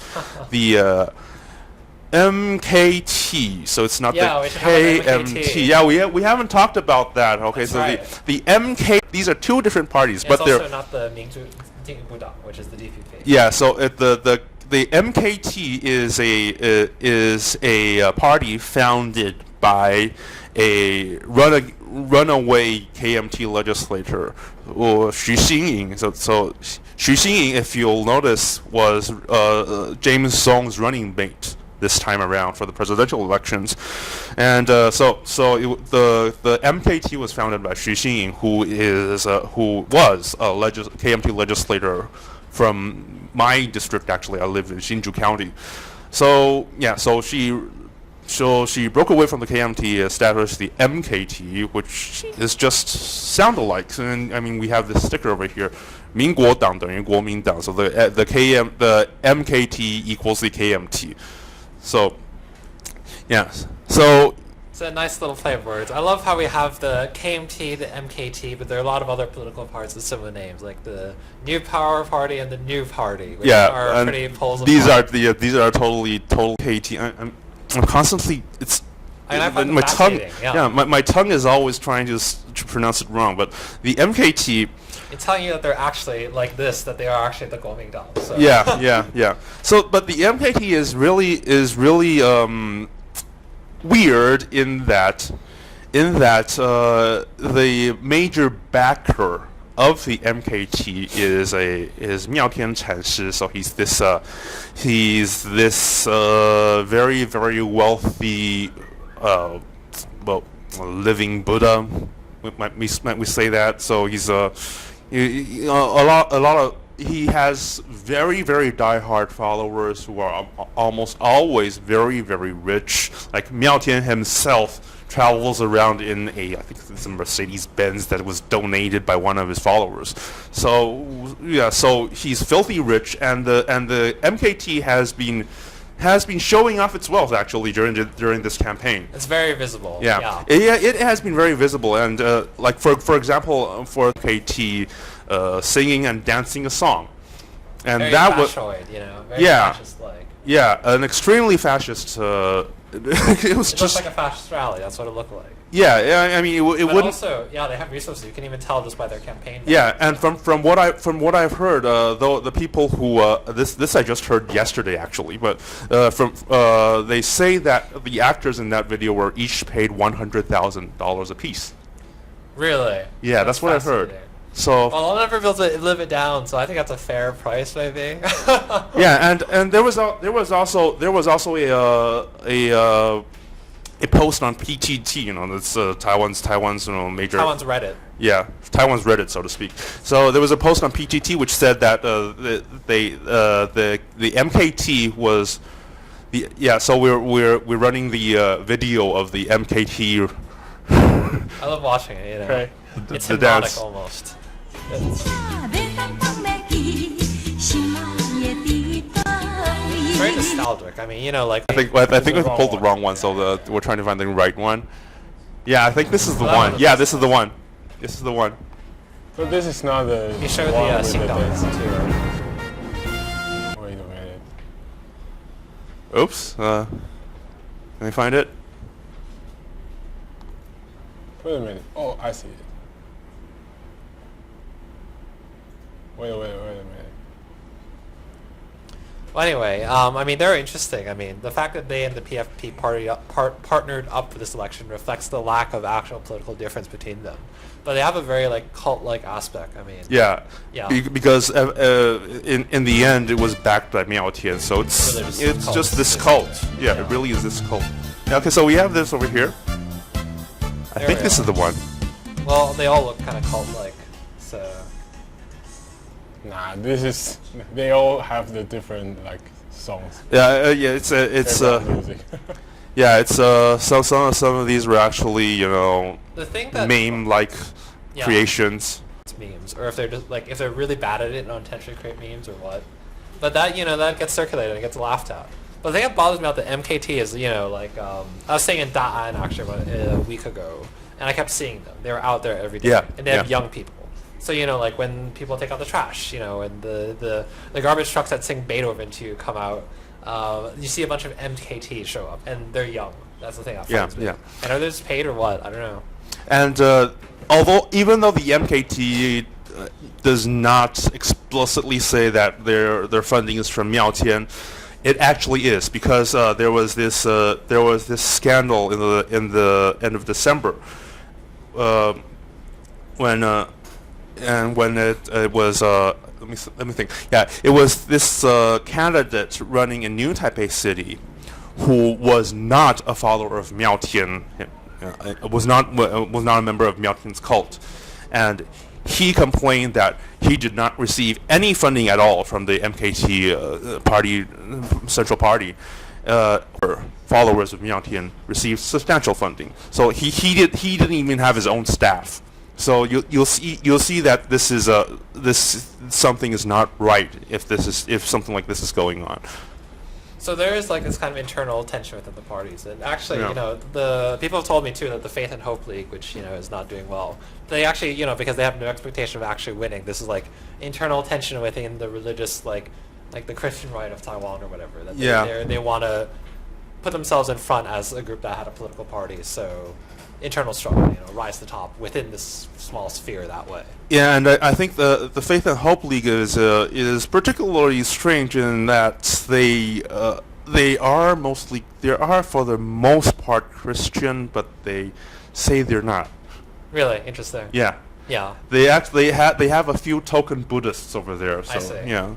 So they can blend in with the MKT types, I guess. Yeah, sort of like that. So yeah. So anyway, in terms of parties, it's there's then the what should we call this? The Civil Servants Alliance Party. It's So it's a party that fights for the rights of civil servants, because civil servants have used civil servants and military and the military soldiers and teachers have always had very have had a lot of benefits, and this party is just fighting for their own benefits. So it's going to be a very niche party anyway. So they receive, and I'm quite amazed they managed to receive 80,000 votes even. So, yeah. So then there's the Tree Party, and there's a lot I can tell about the Tree Party. So it's Just split from the Green Party. no, it's not a it's not a split Well, from they're the usually Green Party. perceived as such. It's not a it's not a split from the Green Party. A lot of people think that, but it's not. It's actually a corrupt association and by three brothers. But anyway, so yeah, and then the White Wolf Party, Chinese Unification Party, and they even managed to get 50,000 votes. So I wonder though, can we talk about the role of vote buying here? Like, like there's a lot of attention being paid to looking at, how do you say, observing votes, to make sure that votes are not being miscounted, but vote buying is still a problem, so. Yeah, and there have been quite a few reports of voting irregularities over here because even before the elections, you have to have staff that are there at the voting sites to hand out the ballots and to count the ballots afterwards. So these people who are normally civil servants or teachers who are either volunteered or pushed into doing this, it's hard to say, but they have to receive training like a week beforehand. And there have been complaints that during this training, of course, for this time around, every voter is supposed to receive training. They only train people to issue out 2 ballots. So it would be the missing one. The missing one would most likely be the party votes. I see. Yeah. That makes a lot of sense because you can't really hide the fact you're having a presidential election. So. Yeah. So there have been complaints like that, and from this morning on my own Facebook page, I've been seeing reports of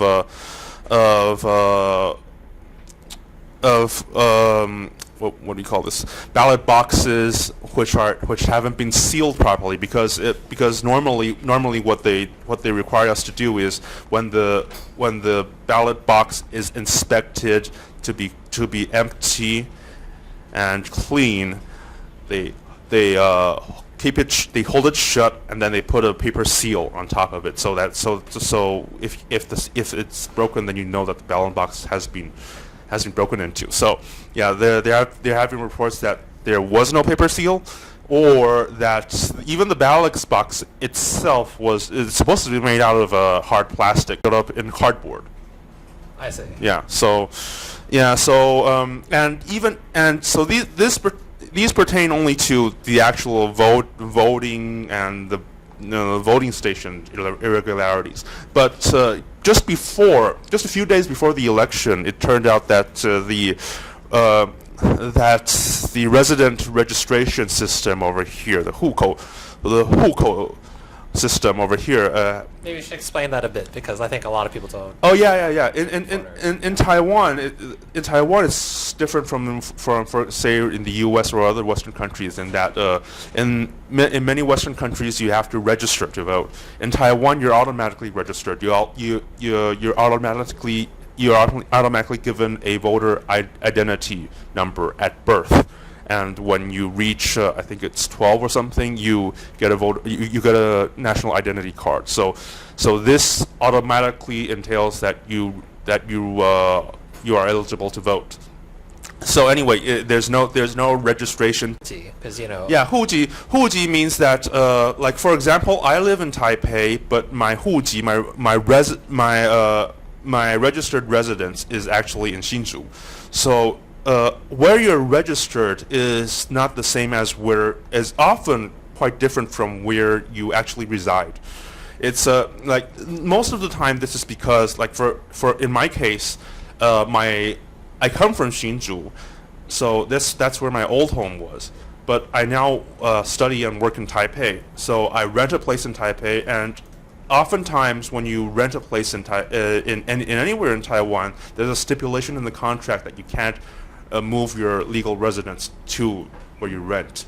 So that's why like for these elections, just before the election, there's a lot of movement. Yeah, there was a lot of movement on the train. The trains were totally packed. The buses were totally packed. Yeah, so you see that in Taiwan, and you have to be there. Yeah, you have to be there. Fly back. A lot of people fly. Vote. So yeah, and it's also because Taiwan does not have a. Sorry. Taiwan's victory speech. International conference, press conference.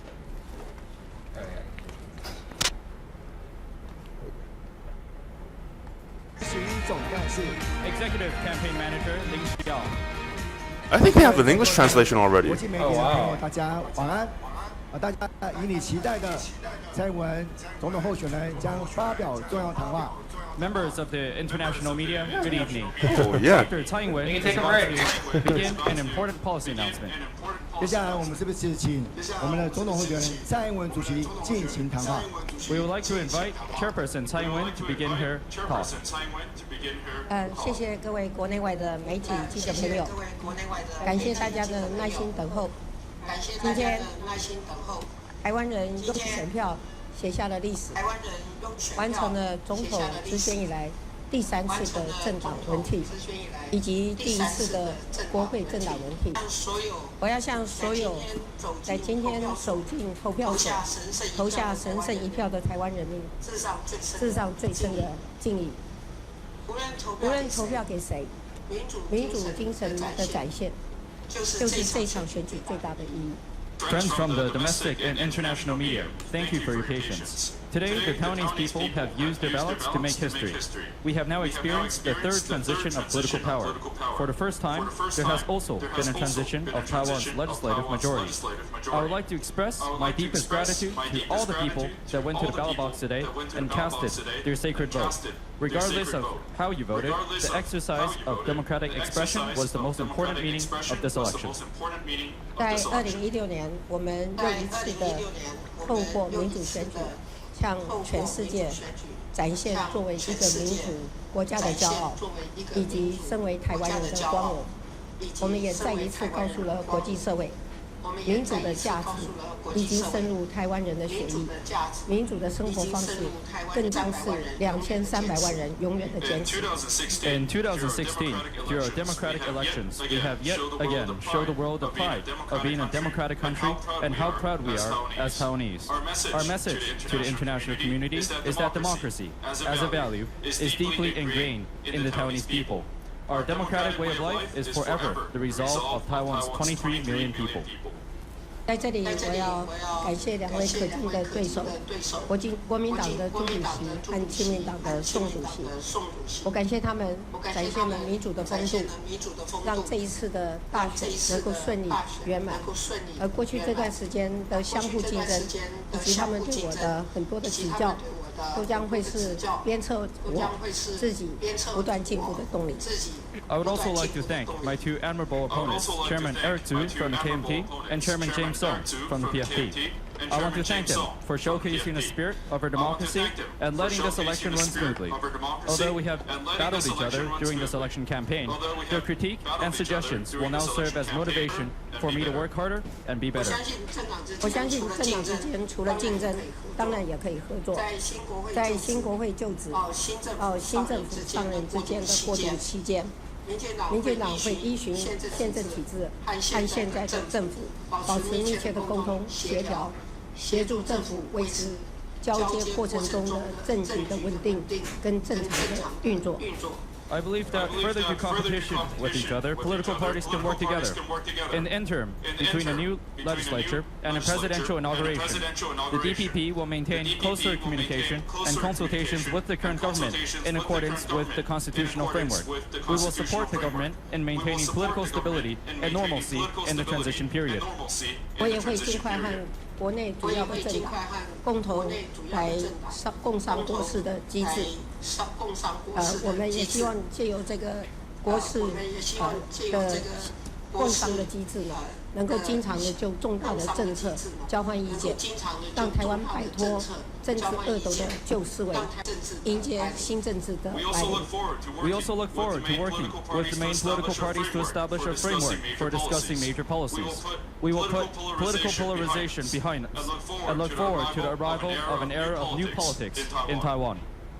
此外，我要感谢投票支持蔡英文、陈建仁、民主进步党和我们立委候选人的所有的选民，让民进党重新站起来，并且再一次把治理国家的责任交给我们。We would also like to thank all the voters that voted for Tsai Ing-wen, Chen Chien-wen, the DPP, and our legislative candidates.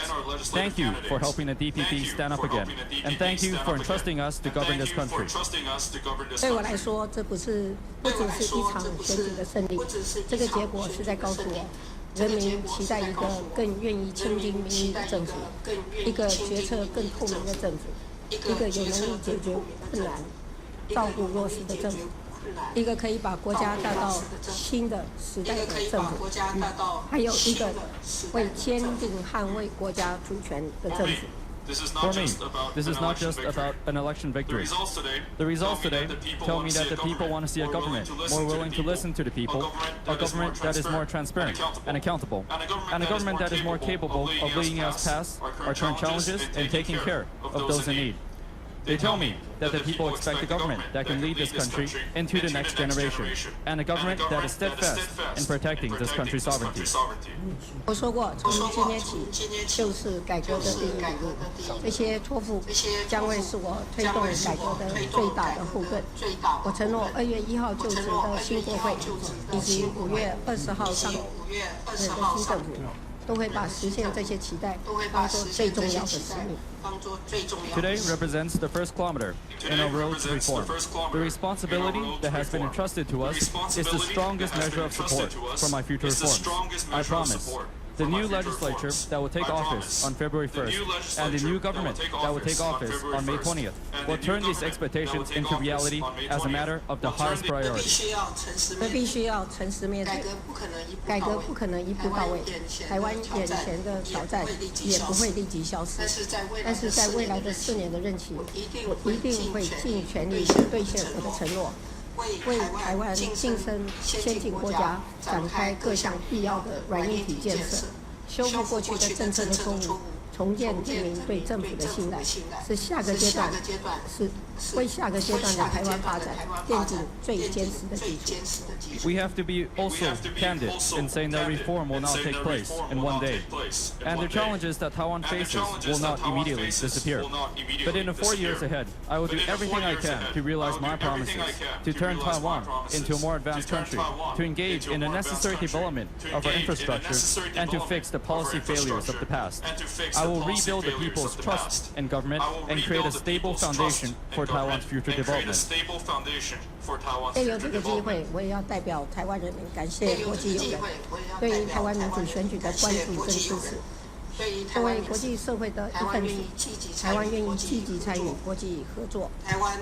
台湾也愿意跟全世界的盟友共享利益、共担责任，并且为区域的和平稳定做出最大的贡献。On behalf of the Taiwanese people, I would also like to use this opportunity to thank our international friends, including the United States, Japan, and other countries for their support towards Taiwan's democratic elections. As part of international society, Taiwan is willing to participate in international cooperation efforts, sharing the same benefits and shouldering the same responsibilities as our partners from around the world. We will also greatly contribute towards peace and stability in the region. 在这场选战中，我曾经多次承诺，将会建立具有一致性、可预测性、可持续的两岸关系。作为中华民国第14任总统当选人，我要再次重申，今年5月20日新政府执政之后，将以中华民国现行的宪政体制、两岸协商交流互动的成果，以及民主原则跟普遍的民意，作为推动两岸关系的基础。我也会秉持超越党派的立场，遵循台湾最新的民意和最大的共识，致力确保海峡两岸关系维持和平稳定的现状，以创造台湾人民最大的利益跟福祉。During this election, I had promised on many occasions that I will build a consistent, predictable, and sustainable cross-strait relationship. As the 14th President-elect of the Republic of China, I reaffirm that after my new administration takes office on May 20th, the Republic of China Constitutional Order, the results of cross-strait negotiations, interactions, and exchanges, and democratic principles, and the will of the Taiwanese people will become the foundation for future cross-strait relations. My position will move past partisan politics. Following the will and consensus of the Taiwanese people, we will work towards maintaining the status quo for peace and stability across the Taiwan Strait in order to bring the greatest benefits and well-being to the Taiwanese people. 我也要强调，两岸都有责任尽最大努力，寻求一个最尊严、彼此都能够接受的互动之道，确保没有挑衅，也没有意外。今天选举的结果是台湾民意的展现。中华民国作为一个民主国家，是2300万台湾人民的共同坚持。我们的民主制度、国家认同跟国际空间必须被充分的尊重，任何的打压都会破坏两岸关系的稳定。I also want to emphasize that both sides of the strait have a responsibility to find mutually acceptable means of interaction that are based on dignity and reciprocity. We must ensure that no provocations or accidents take place. The results of today's election showcases the will of the Taiwanese people. It is the shared resolve of Taiwan's 23 million people that the Republic of China is a democratic country. Our democratic system, national identity, and international space must be respected. Any forms of suppression will harm the stability of cross-strait relations. 最后我要强调，我知道自己有一个很重大的责任，就是去团结这个国家。这两天有一个新闻撼动了台湾社会，有一位在韩国发展的台湾艺人，一个16岁的女生，因为拿着中华民国的国旗的画面而遭到打压。这件事引起了不分党派台湾人普遍的不满。这件事将会永远提醒我，团结这个国家，壮大这个国家，并且一致对外，是我作为下一任的中华民国总统最重要的责任。Finally, I want to emphasize that I have an important responsibility, and that is to strengthen the unity of this country. Over the past few days, we have seen news that has shaken Taiwanese society. An entertainer, a young 16-year-old girl working in South Korea, recently attracted opposition after she was filmed holding the Republic of China flag. This incident has angered many Taiwanese people, regardless of their political affiliation. This particular incident will serve as a constant reminder to me about the importance of our country's strength and unity to those outside our borders. This will be one of the most important responsibilities for me as the next president of the Republic of China. 台湾有很多挑战，来自外部，也来自内部。选举已经结束，所有选举过程中的摩擦跟争执也应该到此为止。我会和2300万人一起向前走，共同打败这个国家的困境。我们不会因为选举而分裂，而是因为民主而团结。谢谢大家。Taiwan has many challenges ahead, both from outside and inside the country. This election is now over, and that brings to an end the conflicts and frictions of the election campaign. I will march forward, together with the 23 million people of Taiwan. Together, we will overcome the challenges that this country faces. We will not be divided by an election. Instead, we will become even more united because of our democracy. Thank you, everybody. 好，谢谢我们总统当选人蔡英文主席的支持。接下来我们来进行第二阶段媒体朋友的提问。那我想我们因为是这个国际媒体Okay, so there we have it. Tsai Ing-wen is the next president of Taiwan, as we know. So I mean, interestingly, looking at the speech, she talked about the Republic of China. She mentioned that she preserved the Constitution. So, that might cause some controversy. She definitely, she raised Liang'an Guanxi, cross-strait relations, very early on. So, I mean, obviously the DPP is aware that not having the KMT in power will provoke some responses. The international community, notably, put their faith in Ma Ying-jeou 8 years ago to maintain the stability of cross-strait relations, which was to be accomplished by, getting closer to China in terms of through trade, through signing free trade agreements such as the CSSTA trade bill, which saw a lot of popular resistance last year, as we saw with the Sunflower movement. So we're going to go through some of the candidates, what happened with the different electoral districts that we know of, but we're still kind of confirming our information. Tsai's press conference, very interesting that of course she knows that the eyes of the international world are on her. And, as with every election, or an election in which cross-strait relations might change, the eyes of international media are on Taiwan, in spite of the fact that Taiwan normally doesn't get reported on because of its international obscurity. Yeah. Okay. So I just wanted to offer a preliminary report of the of the situation right now. Let me see. I think my tally is wrong because we're supposed to elect 113. Let me see. 68, 36, and or 113. Is that 113? 100. Yeah, it's 113. So right now, if the results are correct, there are still like 2 or 3 races that are too close to call. But if the current results I see are correct, we have 68 seats. This is the legislatures at large, the partyless legislatures combined. So we have 68 seats for the DPP. The KMT has 36 seats. The New Power Party has 5 seats. The People First Party has 3 seats, and there is 1 independent. So that's as far as I see.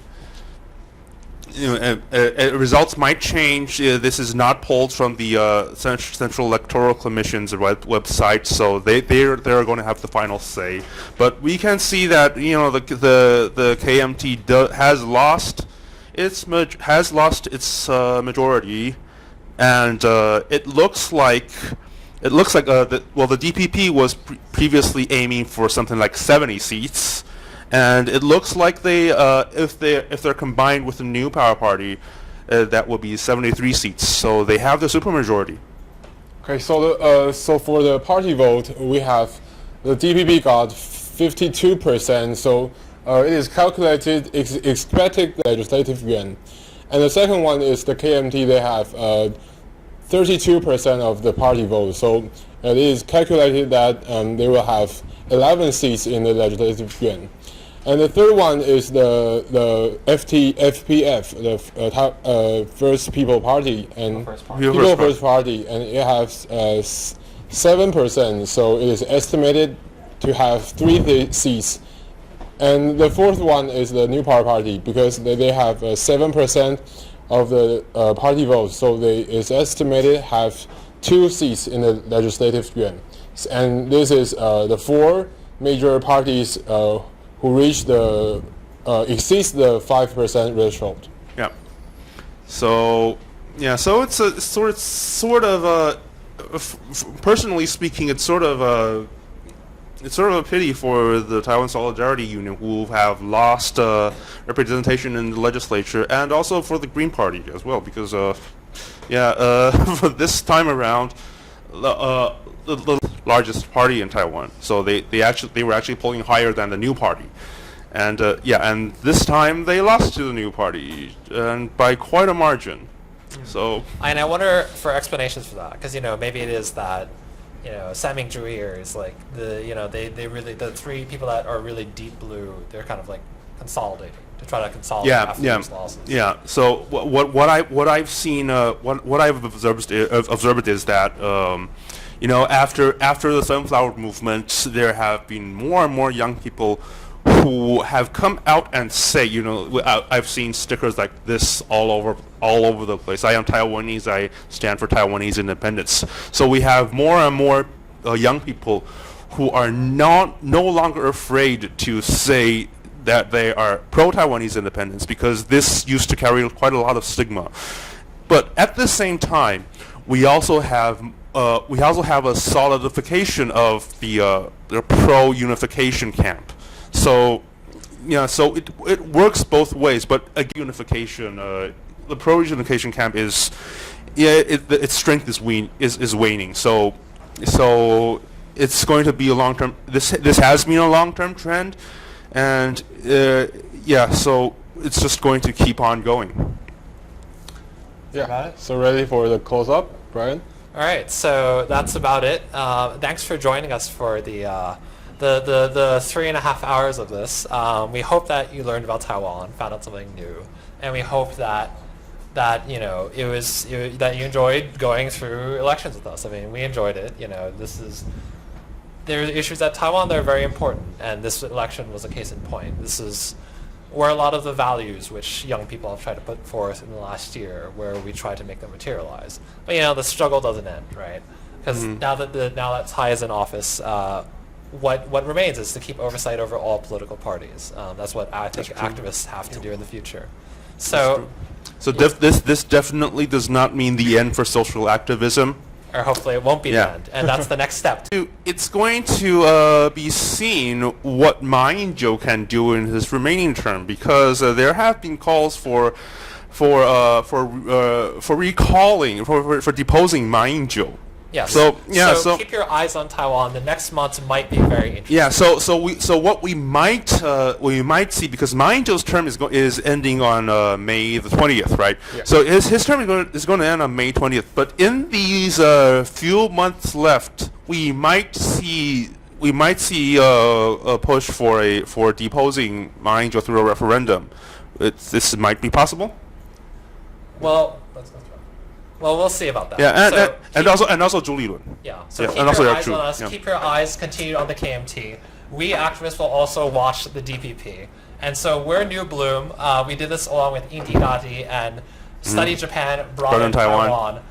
Thanks for watching, and this has been 2016 elections. Thanks. Yeah. Thank you. Good night.